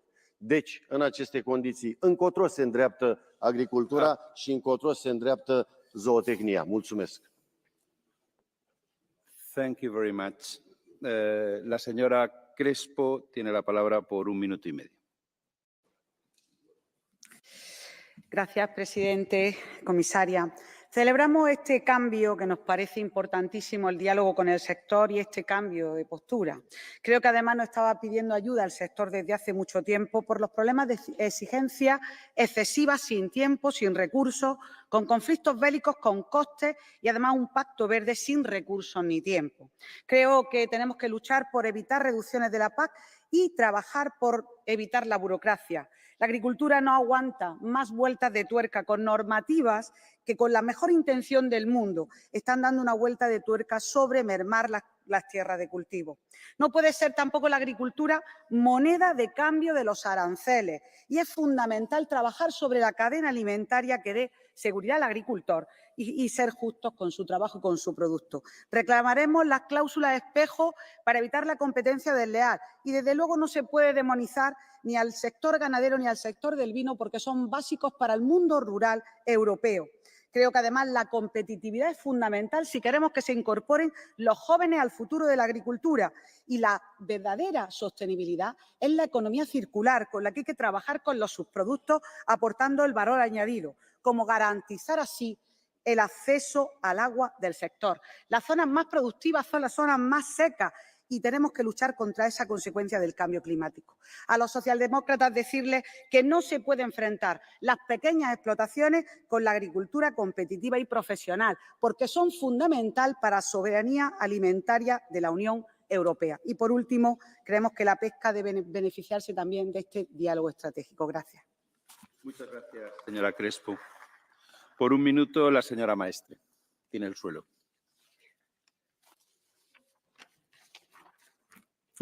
Señorías, señora comisaria, muchas gracias. El documento que ha salido del diálogo estratégico con el sector agrario, desde luego que constituye una muy buena base, pero faltan detalles y entrar en materia, soluciones y medidas concretas, en definitiva. Tenemos que profundizar en cómo aseguramos la competitividad y la rentabilidad del sistema agroalimentario de la Unión Europea. Y lo tenemos que hacer, efectivamente, mejorando al mismo tiempo la sostenibilidad medioambiental. En esto, sin duda, estaremos prácticamente todos de acuerdo, pero para pasar de las ideas a los hechos es fundamental garantizar la correcta financiación para poder hacer esta transición. Y esto es clave, es sencillo, clave, y yo creo que tiene mucha relación con los debates que se avecinan para los próximos meses. Tenemos que asegurar un marco financiero plurianual que garantice una verdadera PAC dotada adecuadamente para los próximos años. Y necesitamos también instrumentos eficaces para afrontar la gestión de las crisis económicas, crisis climáticas, sanitarias, e incrementar la escasa dotación que hay actualmente en la reserva de crisis, sin que ello suponga recortes en los pagos directos. También necesitamos planes para garantizar el relevo generacional y la innovación. Y, por último, hablar sosegadamente sobre el impacto que tiene la incorporación del gigante agrícola ucraniano en la política agraria europea. Muchas gracias. Gracias, señora Maestre. For 1 minute, have the floor, Madame Deloge. Monsieur le vice-président, chers collègues, un groupe d'experts a présenté cette semaine un rapport à Madame von der Leyen pour une plus grande transition écologique visant à transformer notre agriculture et nos habitudes alimentaires. L'un des objectifs de ce programme inquiétant est de réduire notre consommation de viande, ces experts affirmant que celle-ci est mauvaise pour la santé et pour l'environnement. Ce rapport fait la promotion des protéines végétales et propose d'imposer des repas végétariens dans les écoles, accompagnés de cours de propagande. Ce rapport néglige un fait majeur. Pour beaucoup, manger moins de viande est une question de pouvoir d'achat, pas une conversion au dogme écologique. Les familles réduisent leur consommation de viande parce qu'elles ne peuvent plus se la payer. Ce décalage montre à quel point les élites bruxelloises sont déconnectées de la réalité économique de nos citoyens. Quant aux éleveurs, ils seront les premières victimes de cette transition forcée. En visant une agriculture sans élevage ou réduite au minimum, l'Union européenne menace des milliers d'exploitations pourtant essentielles pour l'économie rurale, la gestion des paysages et la biodiversité. Ces normes vont pousser les petits éleveurs à abandonner et favoriser l'importation de viande étrangère produite dans des conditions environnementales et sanitaires discutables. Cette aberration augmentera notre dépendance aux produits de mauvaise qualité. Voilà la volonté des bureaucrates de Bruxelles qui négocient des traités de libre-échange dans le... Thank you very much. Our next speaker, dear colleague, you don't have the floor. Our next speaker for 1 minute is Mr. Buda. Panie Przewodniczący, Szanowni Państwo! Kiedy kilka miesięcy temu przez Unię Europejską, przez Europę przetoczyła się fala protestów, wszyscy mieliśmy nadzieję, że ten dialog strategiczny przyniesie oczekiwane efekty, który będzie zawróceniem z drogi Zielonego Ładu. Niestety nic z tego. Większość organizacji rolniczych, chociażby z Polski, jest przeciwna efektom, które ten dialog i ten raport przyniósł. Przede wszystkim ten dialog odbył się bez ich udziału. Jak to jest możliwe, że dyskutuje się o rolnictwie bez udziału samych rolników?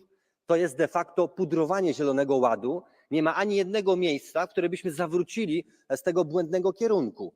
Gdzie jest dyskusja o tym, żeby rolników wesprzeć? Jest mowa o ograniczaniu produkcji, jest mowa o ograniczaniu płatności. Gdzie jest mowa o wsparciu rolników? Gdzie jest mowa o wsparciu produkcji? Zielony Ład wyeliminował w Europie przemysł. Teraz walczy się z motoryzacją, gdzie będzie produkowana za 10 lat żywność, bo z pewnością nie w Europie, jeżeli utrzymamy te regulacje. W Brazylii, na Ukrainie, bo z pewnością nie w Polsce, bo w Polsce się nie będzie opłacała. A jedyny człowiek, który rozumiał to i próbował blokować, odchodzi, Janusz Wojciechowski odchodzi z Komisji Europejskiej. Więc żądamy realnej zmiany, wycofania się z Zielonego Ładu w ramach polityki dotyczących rolnictwa. Dziękuję bardzo. Our next speaker, Mr. Christensen, for 1 minute. Vi skal være herre i eget hus. Det er helt afgørende, at vi sikrer den fremtidige fødevareforsyningssikkerhed i Europa. Hvis vi ikke er mad nok til vores befolkninger, så kan alt andet faktisk være lige meget. Men vi skal selvfølgelig producere grønnere og mere bæredygtigt. I Europa, der har vi i forvejen det grønneste landbrug i verden, men selvfølgelig vi kan blive endnu bedre. Vi skal producere mere for mindre i fremtiden. Det betyder, at vi skal bruge alle de værktøjer, vi har i værktøjskassen, når det kommer teknologiske og innovationsmuligheder. Det er planteforædling, det er præcisionslandbrug, det er biodiversitet, det er biopesticider og det er carbon farming. Ja, selvfølgelig skal jeg bruge alt det, men de skal ud i virkeligheden, ude ved bønderne, ude ved landmændene. Og det kræver, at vi kommer op i omdrejningen for at få godkendt de nye teknologier. Det mangler vi her i Europa. Tak. Thank you very much. For 1 minute, our colleague Häusling, you have the floor. Herr Präsident, Frau Kommissarin, mein Dank geht zunächst mal an Herrn Strohschneider. Wer hätte das gedacht vor kurzem, dass sich 29 Verbände finden und unterzeichnen ein Papier, was wirklich wegweisend ist für eine nachhaltige, ökologischere Landwirtschaft. Und das Papier zeigt ganz deutlich, Landwirtschaft geht nur zusammen mit einer nachhaltigen Umwelt- und Klimaschutzpolitik. Und leider hat sich ja im letzten Herbst, in diesem Frühjahr viele Bauern vor allem gegen Umweltauflagen gewehrt. Ich denke, wir müssen zurückkommen zu einem Konsens, dass wir das wieder zusammendenken und nicht sagen, mit weniger Umweltauflagen wird es besser. Es braucht mehr Tierschutz, es braucht aber auch eine Stärkung der Landwirte in der Kette. Das legt dieser Bericht eindeutig klar. Jetzt kommt es natürlich auf die Umsetzung an. Jetzt ist die Kommission gefordert. Vor allem muss es ins nächste Mission Letter des neuen Kommissars oder der neuen Kommissarin. Und ganz klar, wir stehen ja wieder vor der neuen GAP-Diskussion. Da drin muss ich das wiederfinden. Das Schlimmste wäre, wenn dieses Papier jetzt in irgendwelchen Schränken verrottet, sondern wir müssen das umsetzen. Und ich warne auch diejenigen davor, gerade Deutsche Bauernverband und teilweise auch die Kollegen von der EVP fangen schon an, das zu zerreden, weil zu wenig für die Bauern gemacht wird. Nein, lasst uns zusammenarbeiten an dem Punkt. Das ist das Wichtigste. Vielen Dank. Now we give the floor to our Mr. Everding. For 1 minute. Vielen Dank, Herr Präsident, Frau Kommissarin. Im strategischen Dialog können wir einige sehr prägnante Sätze sehen. Unter anderem heißt es dort, die Zeit für Veränderung ist jetzt. Weiter steht dort, der Umstieg auf eine ausgewogene, gesündere und nachhaltige Ernährung ist unerlässlich. Diese Aussagen kann ich vollumfänglich unterschreiben, denn es ist genau jetzt daran Zeit, darüber zu sprechen, wie wir aus der klimaschädlichen, naturbelastenden und vor allem tierquälerischen Tierhaltung langsam aussteigen können. Und das natürlich in voller Rücksichtnahme auf die Landwirtinnen und Landwirte innerhalb der EU. Besonders hervorheben möchte ich noch schnell eine andere Stelle. In der heißt es nämlich, dass ein Trend in der EU hin zu einem weniger tierischen Produkten und dafür gleichzeitig ein steigendes Interesse an pflanzlichen Proteinen festzustellen ist. Was können wir aus dem strategischen Dialog ableiten? Wir brauchen ganz klar hin zu Netto-Null-Flächenverbrauch, das heißt weniger Futterpflanzenanbau. Wir brauchen ein transparentes Tierwohlkennzeichnungssystem, weg vom tierischen Dünger und eine finanzielle Unterstützung der Landwirtschaft hin zu einer tierfreien Landwirtschaft, zu einer tierleidfreien Landwirtschaft. In dieser 1 Minute meiner Redezeit möchte ich abschließend noch darauf hinweisen, dass 43 Rinder, 418 Schweine und rund 11.000 Hühner geschlachtet wurden. Vielen Dank. Thank you very much. Madam Butterbing, you have 1 minute.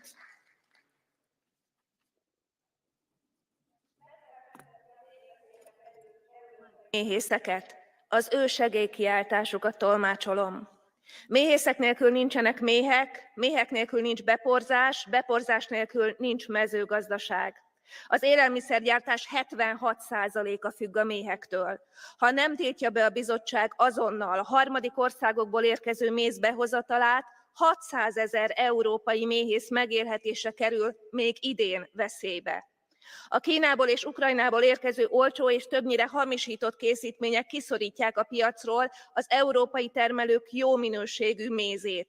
2022 óta Ukrajnából korlátlan mennyiségben lehet behozni mézet. Ezek döntő többsége szintén kínai hamisítvány. Ráadásul nem tartják be a szigorú EU-s állategészségügyi szabályokat sem. A mézhamisítás hatalmas veszteséget okoz az európai méhészeknek. A megmentésük érdekében felszólítom a bizottságot, hogy azonnal tiltsa be a méz importját, illetve tiltsa meg az európai méhészek jó minőségű mézének keverését más készítményekkel. Rövidesen benyújtjuk az ezt célzó indítványunkat, ehhez kérem az önök támogatását, és a bizottságtól pedig kérem az azonnali intézkedést. Köszönöm. Thank you very much. Madam Saharia has 1 minute.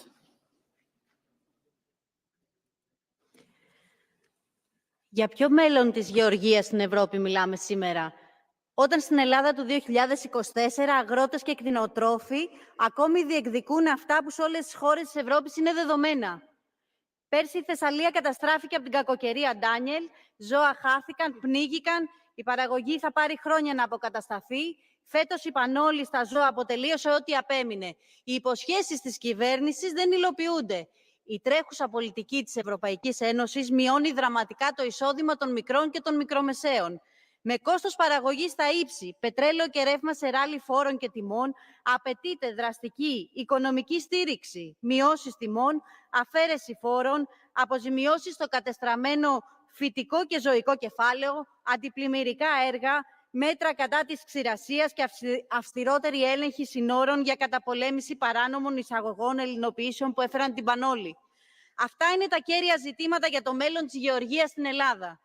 Όλοι μας πρέπει να καταλάβουμε την αξία της γεωργίας στη ζωή μας, γιατί όπως λένε οι αγρότες και ξέρει η ελληνική ζωή, χωρίς εμάς τι θα φας? Ευχαριστώ. Thank you, Madam Saharia. Now, Mr. Buddha has 1 minute and a half. Mulțumesc, domnule președinte, doamna comisar, doamnelor și domnilor colegi. Ne aflăm astăzi în fața unui lung șir de dezbateri privind viitorul agriculturii europene, iar documentul Dialogul structurat pentru agricultură este binevenit și oferă o bază solidă de discuții. Totuși, soluțiile trebuie să fie analizate atent. În evaluarea acestui document, stimați colegi, și a viitoarelor politici agricole trebuie să pornim de la un principiu fundamental: nevoia de a garanta securitatea alimentară la nivelul Uniunii Europene.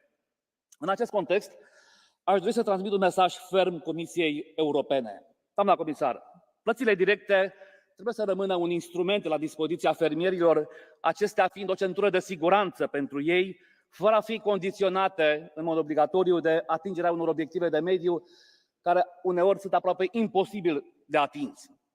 Al doilea mesaj: orice responsabilitate de mediu impusă fermierilor trebuie să fie corect compensată.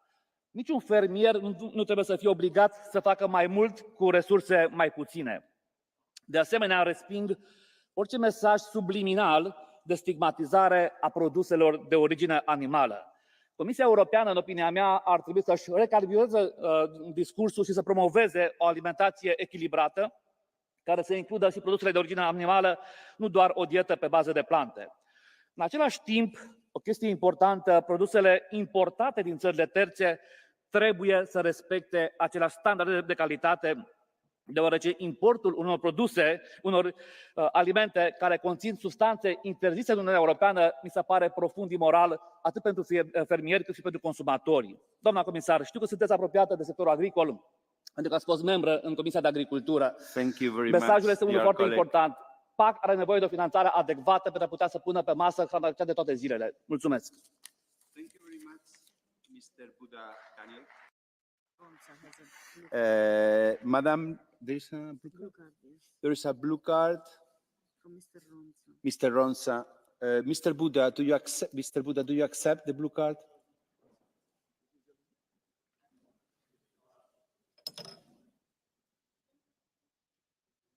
Do you accept it? Yes, why not? Okay, Mr. Ronsa, you have 30 minutes, 30 seconds. Okay. I'm too generous for the first day. Yes, 30 seconds. Yes, only. Ja mam krótkie pytanie do pana, dlatego że pana wypowiedź mi się podobała, ale też z drugiej strony widzimy, że środowiska ekologiczne w każdym kraju mówią o obszarach chronionych, o zwiększaniu obszarów chronionych. No to jak rozszerzać to działalność gospodarczą, naturalną działalność gospodarczą, skoro ekolodzy po prostu blokują rozwój normalnego, tradycyjnego, naturalnego, dobrego rolnictwa? Thank you. Mr. Buddha, you have 30 seconds. Eu cred că este nevoie de o abordare echilibrată și fermierii sunt cei mai importanți luptători în ceea ce înseamnă protejarea mediului. Și în urma unui dialog structurat, dacă vreți, între activiștii de mediu și fermieri, cu siguranță vom găsi cele mai bune soluții să putem garanta securitatea alimentară la nivelul Uniunii Europene. Mulțumesc! Thank you very much, dear colleague. Madame Loretti, you have now 1 minute. Grazie Presidente. Sul risultato del dialogo strategico sul futuro dell'agricoltura abbiamo apprezzato il metodo, mettere insieme, coinvolgere tutti i protagonisti del settore, associazioni agricole, associazioni ambientaliste, associazioni animaliste, ma anche il merito, riconoscere il bisogno di finanziare la transizione ecologica tramite fondi complementari per accompagnarla, l'attenzione al benessere animale e l'erogazione dei fondi della politica agricola comune per tutti gli agricoltori in modo equo, in particolare coloro che ne hanno più bisogno, le piccole e medie aziende, gli agricoltori delle aree interne, le donne e i giovani. Abbiamo 5 anni per trasformare queste indicazioni in azioni concrete. Dobbiamo fare presto. Questo è un modo anche per rispondere al tema del giusto reddito di chi garantisce il nostro cibo e in questo senso anche lavoreremo e ci batteremo come socialisti e democratici per il rispetto dei diritti di chi lavora in agricoltura. Questo sarà il nostro lavoro nei prossimi anni. Grazie. Grazie, now, Madame Fouret.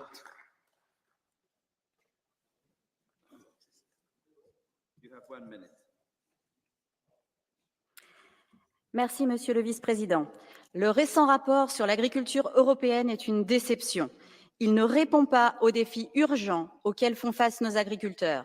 Le poulet de Loué est noyé sous le poulet ukrainien. La rouge des prés, race bovine sartoise, est ignorée. L'UE a promis d'aider les petits exploitants, mais où sont ces aides? Pourquoi ouvrir grand nos portes au poulet ukrainien alors que sa traçabilité est douteuse? C'est une mise à mort de nos producteurs. Malgré les protestations et les demandes d'application de la clause de sauvegarde, Bruxelles reste sourde alors même qu'elle pense à activer le frein d'urgence pour le sucre et les œufs provenant d'Ukraine. L'UE prône le bien-être animal et impose des normes contraignantes à nos agriculteurs, mais favorise des pays aux normes sanitaires, sociales et environnementales inférieures. Les clauses miroirs devraient être obligatoires dans tous les accords de libre-échange qui sont à la fois préjudiciables pour nos agriculteurs et pour nos consommateurs qui se retrouvent à manger des aliments de piètre qualité et potentiellement dangereux pour leur santé.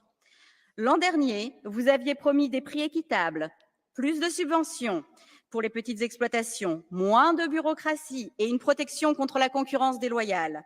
Nous n'acceptons pas que l'agriculture soit délaissée. Thank you very much, Vous avez le pouvoir dear d'agir, colleague. nous avons le droit de ne pas renoncer. Je vous remercie. Now, Mr. Rosen, you have 1 minute.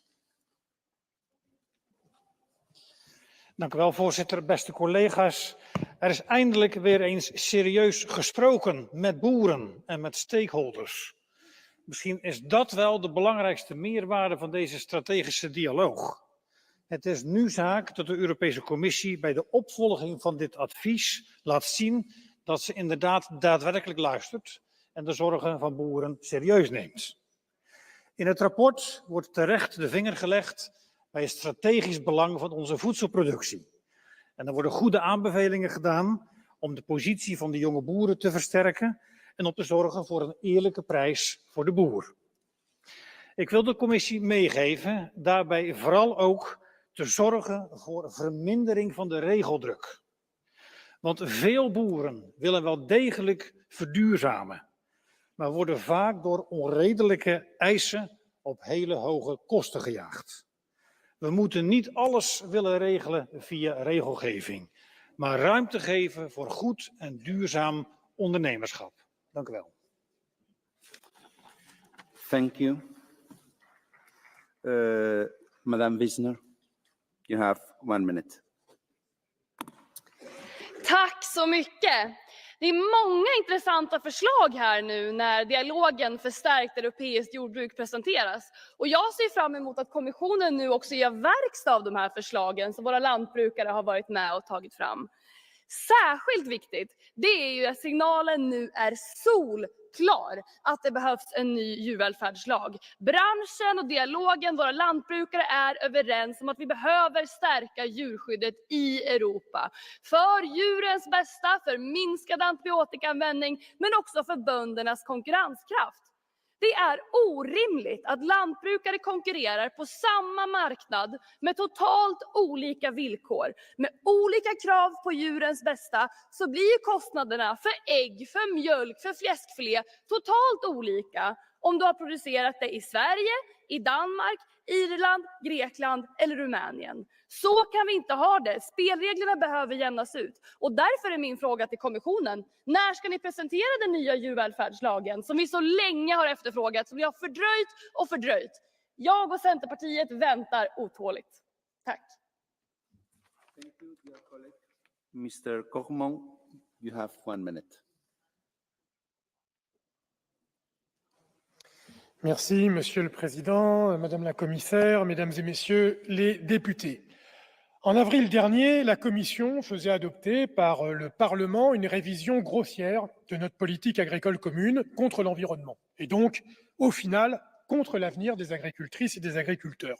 Et dans le même temps, la Commission lançait ce dialogue stratégique pour le futur de l'agriculture. Passons sur la contradiction. Des dizaines d'organisations ont participé à cet échange et leurs conclusions sont consensuelles. Et le message est clair. Il faut réformer la PAC pour protéger l'agriculture et les agriculteurs. Il faut les protéger contre l'alliance mortifère constituée par un triangle de l'enfer, les géants de l'agrochimie, les géants de l'agroalimentaire et la grande distribution. Pour cela, nous devons bâtir une nouvelle alliance entre paysans, consommatrices et consommateurs et environnement. Nous devons garantir des revenus justes pour les paysans avec des prix planchers grâce à une loi européenne pour l'équilibre des relations commerciales dans le secteur agricole et pour une alimentation saine et durable. Et nous devons garantir l'accès à des aliments européens de qualité pour nos concitoyens avec la création d'une sécurité sociale européenne de l'alimentation. Je vous remercie. Merci. Mr. Saidi, for 1 minute.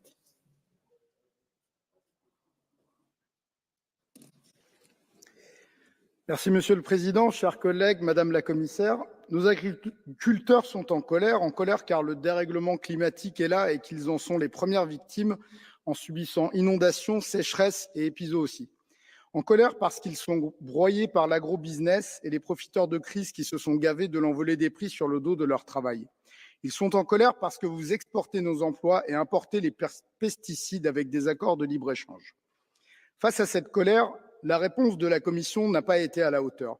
Ce dont nos agriculteurs ont besoin, ce n'est pas un abandon de nos standards environnementaux et sociaux, c'est la fin de la concurrence déloyale importée par vos traités de libre-échange. Nous voulons profiter de la réforme de la PAC pour rompre avec ce système à bout de souffle. Nous devons réorienter les aides pour qu'elles soient avant tout au bénéfice des exploitations qui créent des emplois et sont respectueuses de l'environnement, avec une attention particulière aux plus petites et à celles qui sont nouvelles.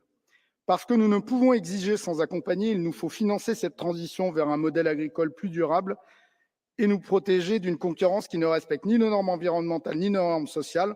Enfin, pour que le travail de nos agriculteurs soit rétribué à sa juste valeur, nous devons leur garantir des prix planchers. Nous saluons les intentions de ce rapport qui exprime une prise de conscience pour l'avenir de notre agriculture. Mais à la présidente de la Commission, je veux poser la question suivante. Êtes-vous prête à rompre avec des décennies de politique agricole désastreuse pour que les suites données à ce rapport ne soient pas un simple maquillage du business as usual? Thank you very much. Now, Mr. Kula, you have 1 minute and a half. Sehr geehrter Herr Präsident, sehr geehrte Kommissarin, 2024 hat mit einem Weckruf begonnen, der es in sich hatte. In Bayern, Deutschland und Europa sind Landwirte auf die Straße gegangen und hatten nur eine Botschaft: Es reicht. Und es ist eben nicht nur diese Umweltvorgabe, sondern die vielen Gängelungen durch die Gesetzgebung. Wir bekommen zum Teil vorgeschrieben, wann Umbruchzeiten zu erfolgen haben, wie viel stillzulegen ist oder wann Saatzeitpunkte ausgeführt zu werden haben. Und das, obwohl 2/3 unserer Landwirte in Bayern eine anerkannte und dann noch staatliche Berufsausbildung haben. Das hat den Frust aufgebaut und zu den Protesten geführt. Die Nachricht ist Gott sei Dank bei unserer Kommissionspräsidentin von der Leyen angekommen und die Antwort, die kam auch sehr schnell mit dem strategischen Dialog zur Landwirtschaft. Sie holte alle Beteiligten und Stakeholder an den Tisch und jetzt sind die Ergebnisse da. Der Bericht enthält wirklich auch gute Lösungsansätze, ohne Zweifel. Aber Frau von der Leyen sagte auch in ihrer Bewerbungsrede, dass die Wettbewerbsfähigkeit wichtig ist. Dies gilt nicht nur für die Wirtschaft und die Industrie, sondern sie muss auch für die Landwirtschaft mitgedacht werden. Und dafür müssen wir unsere Bäuerinnen und Bauern mitnehmen. Und ich möchte anregen, dass die Kommission mit der neuen Abteilung Landwirtschaft dies zusammen mit den Bäuerinnen und Bauern macht, dass es umsetzbar, praktikabel und finanzierbar ist und vor allen Dingen, dass es freiwillig und kooperativ ist und mit genügend Geld hinterlegt wird. Ich möchte anregen, dass deshalb eine Anhörung der Landwirte erfolgt, dass man auch wirklich die Probleme der Landwirte kennt und nicht in netten Runden mit Stakeholdern über die Landwirtschaft redet. Und ganz am Schluss muss ich wirklich sagen, wir sollten uns als Politik nicht anmaßen, der Bevölkerung vorzuschlagen, wie sie sich zu essen hat. Das regelt der Markt und nicht die Politik. Vielen Dank. Thank you very much, dear colleague. Mr. Rodriguez, 1 minute.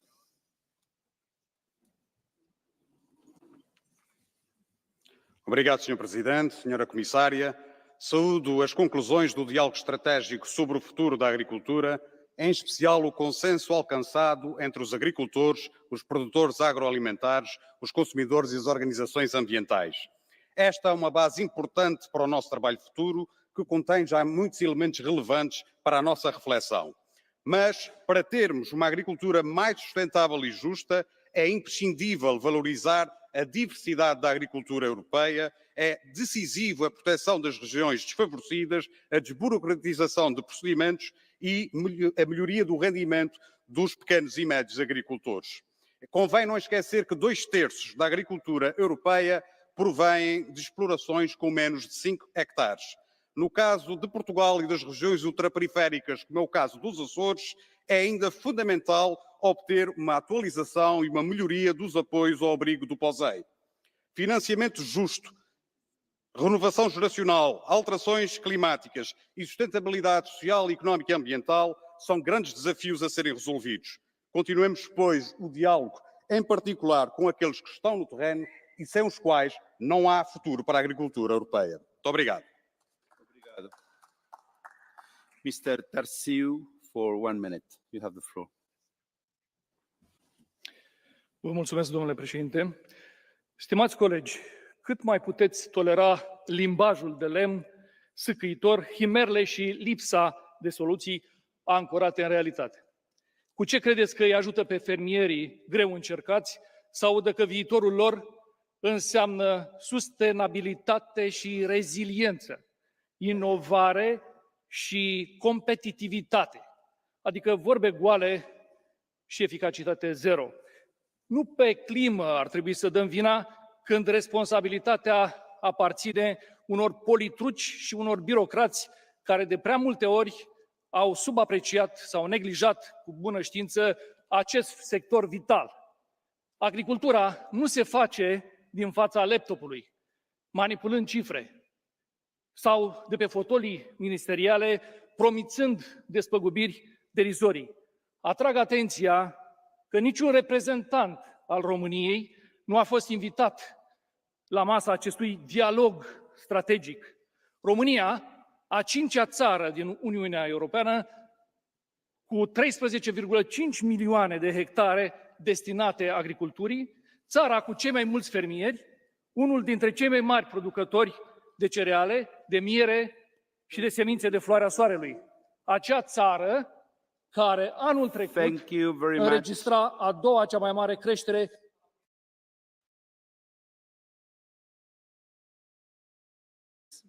Monsieur Cassar, you have 1 minute. Monsieur le Président, chers collègues, je soutiens l'appel fait à la Commission européenne de lancer une réflexion stratégique sur le rôle de l'élevage basée sur des preuves scientifiques solides. L'élevage est un secteur essentiel de notre agriculture durable que nous devons largement soutenir pour le rendre plus attractif au lieu de le dénigrer systématiquement. Par contre, je constate que malgré l'incohérence établie par le rapport entre nos politiques environnementales et commerciales, la Commission européenne a décidé de relancer les négociations avec le Mercosur sans même aborder la problématique des clauses miroirs.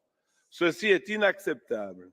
Enfin, ce rapport démontre très clairement que l'agriculture est un secteur essentiel pour l'économie de l'Union qui contribue à notre autonomie stratégique. J'attends donc de la future Commission qu'elle reconnaisse ce rôle joué par l'agriculture en la rendant plus compétitive grâce à un budget à la hauteur de nos ambitions, à une politique commerciale cohérente et à des mesures qui soutiennent nos jeunes agriculteurs. Merci beaucoup. Our next speaker is Mr. Holmgren. You have 1 minute. Tack så mycket, herr talman, fru kommissionär. Vi gröna har ju länge tjatat om att den gemensamma jordbrukspolitiken inom EU måste förändras i grunden på riktigt. Pengarna ska givetvis satsas på de bönder som redan idag är planetskötare och alla de bönder som vill ställa om jordbruket så att det binder mer kol, tar bättre hand om djuren, mer anpassat till klimatförändringar, värnar den biologiska mångfalden och utvecklar landsbygden och så vidare. Och kanske inte minst till alla de lantbrukare som nu mer eller mindre akut inser att de måste ställa om lantbruket för att anpassas till extrema väderhändelser och klimatförändringar. Den nuvarande jordbrukspolitiken leder ju till att vi får allt färre jordbruk och som dessutom blir allt mer sårbara. Men den här strategiska dialogen visar att det finns ett brett stöd för förändring. Så vad väntar vi på? Det är bara att köra igång. Men det börjar bli bråttom. Varken vi här i parlamentet eller Europas bönder kan fortsätta i gamla inkörda hjulspår. Hjulspår som blir allt djupare i den europeiska myllan och där hela jordbruket och matförsörjningen på sikt riskerar att köra fast. Tack. Thank you very much. Mr. Farandouris, you have 1 minute.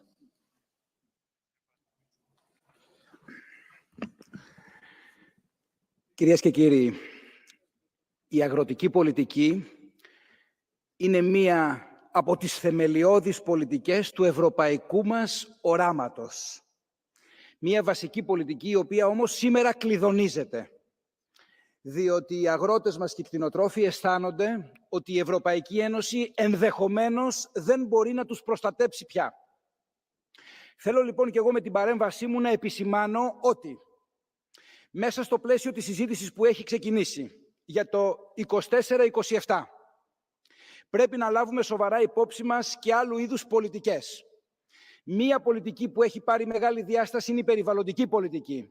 Οι προοδευτικές δημοκρατικές δυνάμεις στην Ευρώπη δεν μπορούν να αρθούν, δεν μπορούν να αρνηθούν την περιβαλλοντική πολιτική στην κοινή αγροτική πολιτική. Μπορούν όμως να υπερασπιστούν στεναρά κάποια ανταγωνιστικά μειονεκτήματα στους αγρότες μας και τους κτηνοτρόφους που έρχονται από τρίτες χώρες.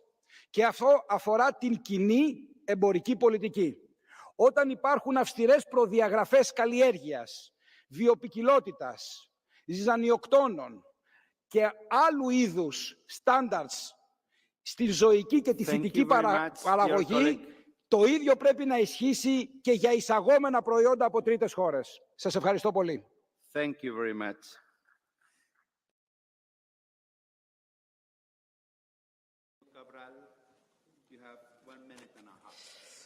Muito obrigado, Sr. Presidente, Sra. Comissária. Destacaria nesta primeira intervenção, como pontos positivos, o diálogo. É fundamental decidirmos com os agricultores, em parceria com os agricultores e não nas suas costas. Uma segunda nota para reforçar aquilo que é a referência de um pilar estratégico na questão da segurança alimentar, mas também a própria agricultura, e não pode haver uma autonomia estratégica da União Europeia sem um setor agroalimentar forte e robustecido. É por isso também saúdo a criação do Fundo de Transição Justa para o setor agrícola como uma forma de manter o level playing field. Destaco também a constatação da necessidade de melhorar o rendimento dos agricultores e recordo que em 20 anos o rendimento médio dos agricultores tem sido sempre abaixo daquilo que é a média de restantes setores de economia e isto tem que ser alterado. Mas também destaco a valorização da posição do agricultor na cadeia de abastecimento alimentar, de reduzir a burocracia, melhorar a transparência na formação de preços, combater as práticas comerciais desleais e aumentar a atratividade do setor, promovendo aqui a entrada de jovens. E nesse particular, destaco que nos últimos anos a União Europeia perdeu 1/3 dos seus empresários agrícolas e 57% dos nossos agricultores têm mais de 55 anos. Em Portugal, de onde venho, a idade média de um agricultor é de 64 anos e apenas 6,5% dos agricultores é que têm menos de 35 anos. E por este caminho não teremos certamente futuro. Mas este relatório não diz que a União Europeia, nas últimas 3 décadas, foi a única a reduzir as emissões líquidas de gases com efeito de estufa, quando representa apenas 7% das emissões a nível mundial. Não obstante, a sustentabilidade do setor agrícola tem de ser uma prioridade. E este resultado também da agricultura europeia deve ser divulgado junto aos europeus para que tomem conhecimento do que tem sido feito. O serviço que os agricultores prestam ao ambiente deve também ser devidamente remunerado. O relatório também não diz é que cerca de 98% dos produtos agrícolas europeus apresentam vestígios de pesticidas abaixo de zero. E isso mostra... E terminaria só, Sr. Presidente, dando 2 notas muito breves. Uma sobre as regiões ultraperiféricas. Era uma nota de pesar sobre o falecimento. Thank you very much. Ok, obrigado. Our next speaker is Madame Neusche. Sehr geehrte Frau Kommissarin, liebe Kolleginnen und Kollegen, der strategische Dialog in der Landwirtschaft war ein guter Dialog, war ein Dialog, in dem viele Gruppierungen und Gruppen eingebunden wurden. Ein Dialog, der uns hoffentlich weiterbringt, weil der wirkliche Pluspunkt dieses Dialogs ist der Konsens, der anscheinend darunter steht, die Unterschriften der verschiedenen Gruppierungen und Gruppierungen, die wohl versprechen, sich daran zu halten. Was nicht neu ist, sind die Inhalte. Fast ähnliche Inhalte waren bereits in der Farm-to-Fork-Strategie genannt. Das bedeutet, inhaltlich hat man zusammengefasst, was lange schon bekannt ist und vor allen Dingen in der Wissenschaft auch schon bekannt ist. Und trotzdem ein guter Dialog. Jetzt ist die Frage, ist dieser strategische Dialog und das Papier ein Sonntagspapier, das man dann am Montag nicht mehr findet und nicht mehr umsetzt? Oder schaffen wir es, dieses Papier in den Montag und in die Woche zu bringen, dass wirklich daraus Politik entstehen kann? Und da möchte ich ganz konkret zum Herrn Dorfmann schauen. Herr Dorfmann, das ist Ihre Aufgabe in der EVP. Ihre Aufgabe in der EVP ist es, bei der Umsetzung des strategischen Dialogs mit den Demokraten zu stimmen. Wenn Sie versagen und am Schluss mit der rechten Seite abstimmen, dann wird es dunkel in Europa. Thank you very much. Our next speaker is Mr. Biesic, who has 1 minute. Ďakujem. 29 autorít z kruhu vedcov, stakeholderov, farmárskych organizácií sa stretlo a zorganizovalo strategický dialog o poľnohospodárstve a jeho závery veľmi vítam. Naozaj závery, ktoré priniesol tento dialog, idú k podstate problémov dnešného poľnohospodárstva. Jasne konštatujú potrebu posilnenia pozície farmárov a férové podmienky pre tých, ktorí produkujú naše potraviny. Pomoc má byť adresná a adresovaná tým, ktorí najviac potrebujú a manažment rizík a merateľné výsledky sú nevyhnutným predpokladom transformácie poľnohospodárstva. Jedno by však nemalo zaniknúť. Táto správa, tieto závery veľmi jasne sú zamerané na potrebu poľnohospodárstva reagovať na krízu klímy, biodiverzity a znečistenia. Zabezpečiť lepšiu pripravenosť poľnohospodárstva na sucho, zdravú pôdu, vitálne opeľovače a lepšie životné podmienky chovaných zvierat. Naším spoločným cieľom by malo byť životaschopné a úspešné poľnohospodárstvo. Výsledky strategického dialógu nám jasne ukazujú, ako to zabezpečiť. Verím, že sme pripravení a dokážeme z nich vychádzať. Ďakujem pekne. Thank you very much. Now, Madame Imart, you have 1 minute and a half. Merci, Président, Madame la Commissaire, chers collègues, chers agriculteurs européens. On prend les mêmes et on recommence. Vous avez eu Farm to Fork et vous n'en vouliez pas? Eh bien, ce n'est pas grave. Le dialogue stratégique sur l'avenir de l'agriculture est là pour reprendre le flambeau, en moins pire. Réduction assumée de l'élevage et plan social pour les éleveurs européens. Verdissement accru de l'agriculture avec des objets budgétaires non identifiés. remise en cause à peine voilée des aides à l'hectare destinées pourtant à soutenir la production, voici le programme. La compétitivité en Europe est au cœur de ce nouveau mandat, mais les agriculteurs semblent ne pas y avoir droit. Leur seul cap stratégique est celui de l'entretien des paysages et de la nature. Finalement, un rôle de garde champêtre 2.0 ou de manager du paysage. On en oublierait presque la noblesse de l'acte de produire, sacrifié sur l'autel unique de la gestion durable des écosystèmes. Les agriculteurs sont pourtant descendus dans les rues, partout en Europe, pour demander plus de considération, pour demander de la dignité pour le métier qu'ils exercent, pour demander aussi de vrais outils économiques pour leur avenir. Les progrès mentionnés, il faut les saluer et s'en réjouir sur la répartition équitable dans la chaîne de valeur et l'accès à l'innovation sont malheureusement noyés dans une vision générale qui porte trop encore la décroissance de l'agriculture et la dépendance accrue aux importations. Je m'opposerai fermement à ce que ma famille politique du PPE et la Commission européenne participent à une politique agricole commune qui aurait pour fondement ce document. Sinon, les agriculteurs qui s'impatientent déjà auront toutes les raisons de redescendre dans la rue. Je vous remercie. Merci, Madame. Mr. Arnautoglu, you have 1 minute. Αγαπητοί συνάδελφοι, Επίτροπε, καλησπέρα σας. Βρισκόμαστε μπροστά σε μια πολύ κρίσιμη καμπή για τον αγροτικό τομέα της Ευρώπης.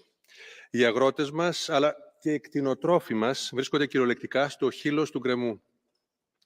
Η συνεχιζόμενη αύξηση των τιμών στις πρώτες ύλες, στην ενέργεια και στις ζωοτροφές έχουν δημιουργήσει ένα ασφικτικότατο περιβάλλον, ενώ η κλιματική αλλαγή επιδεινώνει την κατάσταση με ακραία καιρικά φαινόμενα, τα οποία καταστρέφουν, το βλέπουμε, τις οδιές και απειλούν τη βιωσιμότητα της γεωργίας μας σχεδόν κάθε χρόνο και σε κάθε περιοχή της Ευρώπης.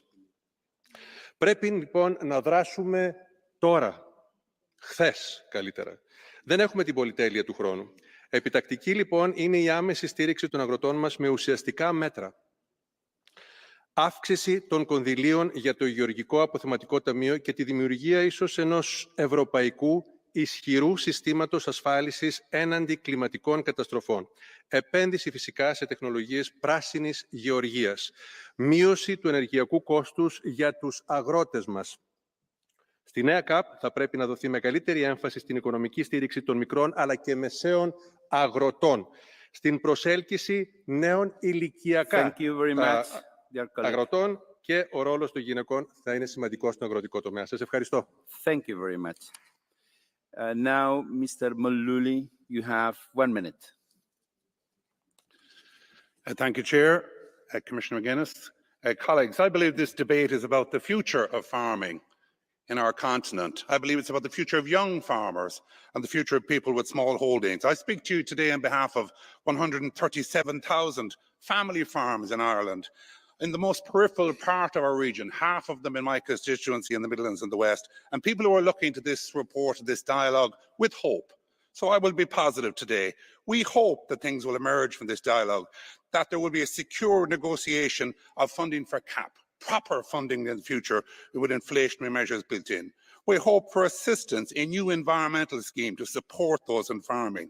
We hope for clear targets in this plan. If it is 100 days, let us see targets. Let us see targets met by the President and by the Commission. We would also like to see the loss of red tape. We've been promised this, that red tape will disappear. For small holdings in particular, farmers who are threatened with continuous red tape and costs. And we would like to see the restoration of confidence in farming, not just in Ireland, but around the world. We'd also like to see the protection of the beef sector, with particular focus on our Irish suckler herd, now threatened. We need to see urgent action. Ladies and gentlemen, we believe the success or failure of this plan will determine the future of many family farms, not just in Ireland, but throughout the European Union. Thank you very much. Mr. De Meo, you have 1 minute and a half. Le conclusioni del dialogo strategico sull'agricoltura hanno confermato ancora una volta quanto sia vitale il settore dell'agricoltura per la nostra Europa e se ce ne fosse bisogno ricordiamo la resilienza che i nostri agricoltori hanno mostrato durante la pandemia. Questo documento rappresenta la parte per iniziare un discorso programmatico che, ponendo le basi ambiziose e indispensabili per un settore che non è solo un pilastro economico, ma un baluardo di sovranità alimentare ed ambientale. Un settore sempre più strategico per garantire la nostra competitività e autonomia, nonostante, consentitemi, il rapporto di Mario Draghi non ne abbia tenuto adeguatamente conto. Il Partito Popolare condivide molte di queste parti, perché c'è un approccio pragmatico e realistico, una visione che mette al centro l'agricoltore, l'innovazione e la lotta ai cambiamenti climatici, dove però la sostenibilità non può essere intesa solo da un punto di vista ambientale, ma anche sociale, economico e produttivo. Dobbiamo essere al fianco dei nostri agricoltori, aumentando il loro potere negoziale, garantendo il principio di reciprocità verso i paesi terzi, favorendo la semplificazione delle norme e delle procedure per l'accesso ai fondi, guardando soprattutto ai giovani, alle piccole e medie imprese, alle donne che ancora registrano troppe difficoltà nel loro impegno in agricoltura.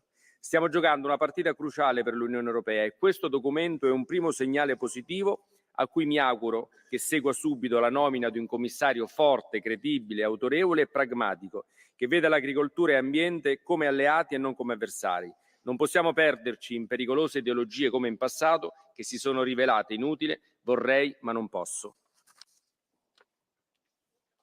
Tusind tak for det. Og så er næste taler fru Maria Grapini for 1 minut. Tak.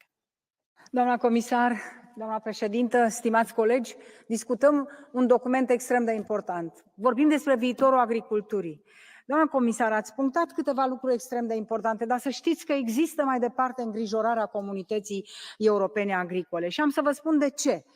Ați vorbit de venituri corecte la fermieri. Păi cum să aibă venituri corecte când, pe de o parte, n-au bani pentru investiții, pe de altă parte, au o concurență neloială permanentă în piața internă? Eu sunt de 10 ani și vicepreședinta Comisiei pentru piața internă și mă lupt pentru toate produsele, să nu avem concurență neloială. Pe de altă parte, ați vorbit de povara birocratică. Știți câte sute de pagini trebuie să pună un mic fermier când trebuie să acceseze un fond național, european?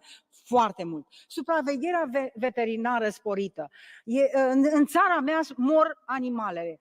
La ultima comisie, cam aici membrii comisiei, s-a spus nu avem un vaccin. Păi cum protejăm atunci fermierii? Cum protejăm agricultura? De asemenea, PAC-ul trebuie reformat. Dumneavoastră vorbeați de venituri corecte, dar nu trebuie și echitabil să avem subvențiile la fermieri? Țara mea e din 2007, membru, și nu are alte subvenții decât ceilalți fermieri. În concluzie, cred că trebuie acest document lucrat cu fermierii și puse măsuri concrete încât să ajungem într-adevăr la o piață internă agricolă care să ne asigure viitorul alimentar pentru noi, pentru Uniunea Europeană. Mulțumesc! Tak for det. Og næste taler er hr. Pascal Van Camp for 1 minut. Tak. Merci Madame la Présidente, Madame la Commissaire, chers collègues. Moi, s'il y a un mot que je veux retenir du résultat de ce dialogue stratégique, c'est le mot espoir. Après des mois de crise agricole, après des semaines, des mois de manifestations et de polarisation, de tensions, de conflits, il y a eu Pues tras todo eso se ha llegado a este resultado, a este diálogo estratégico con organizaciones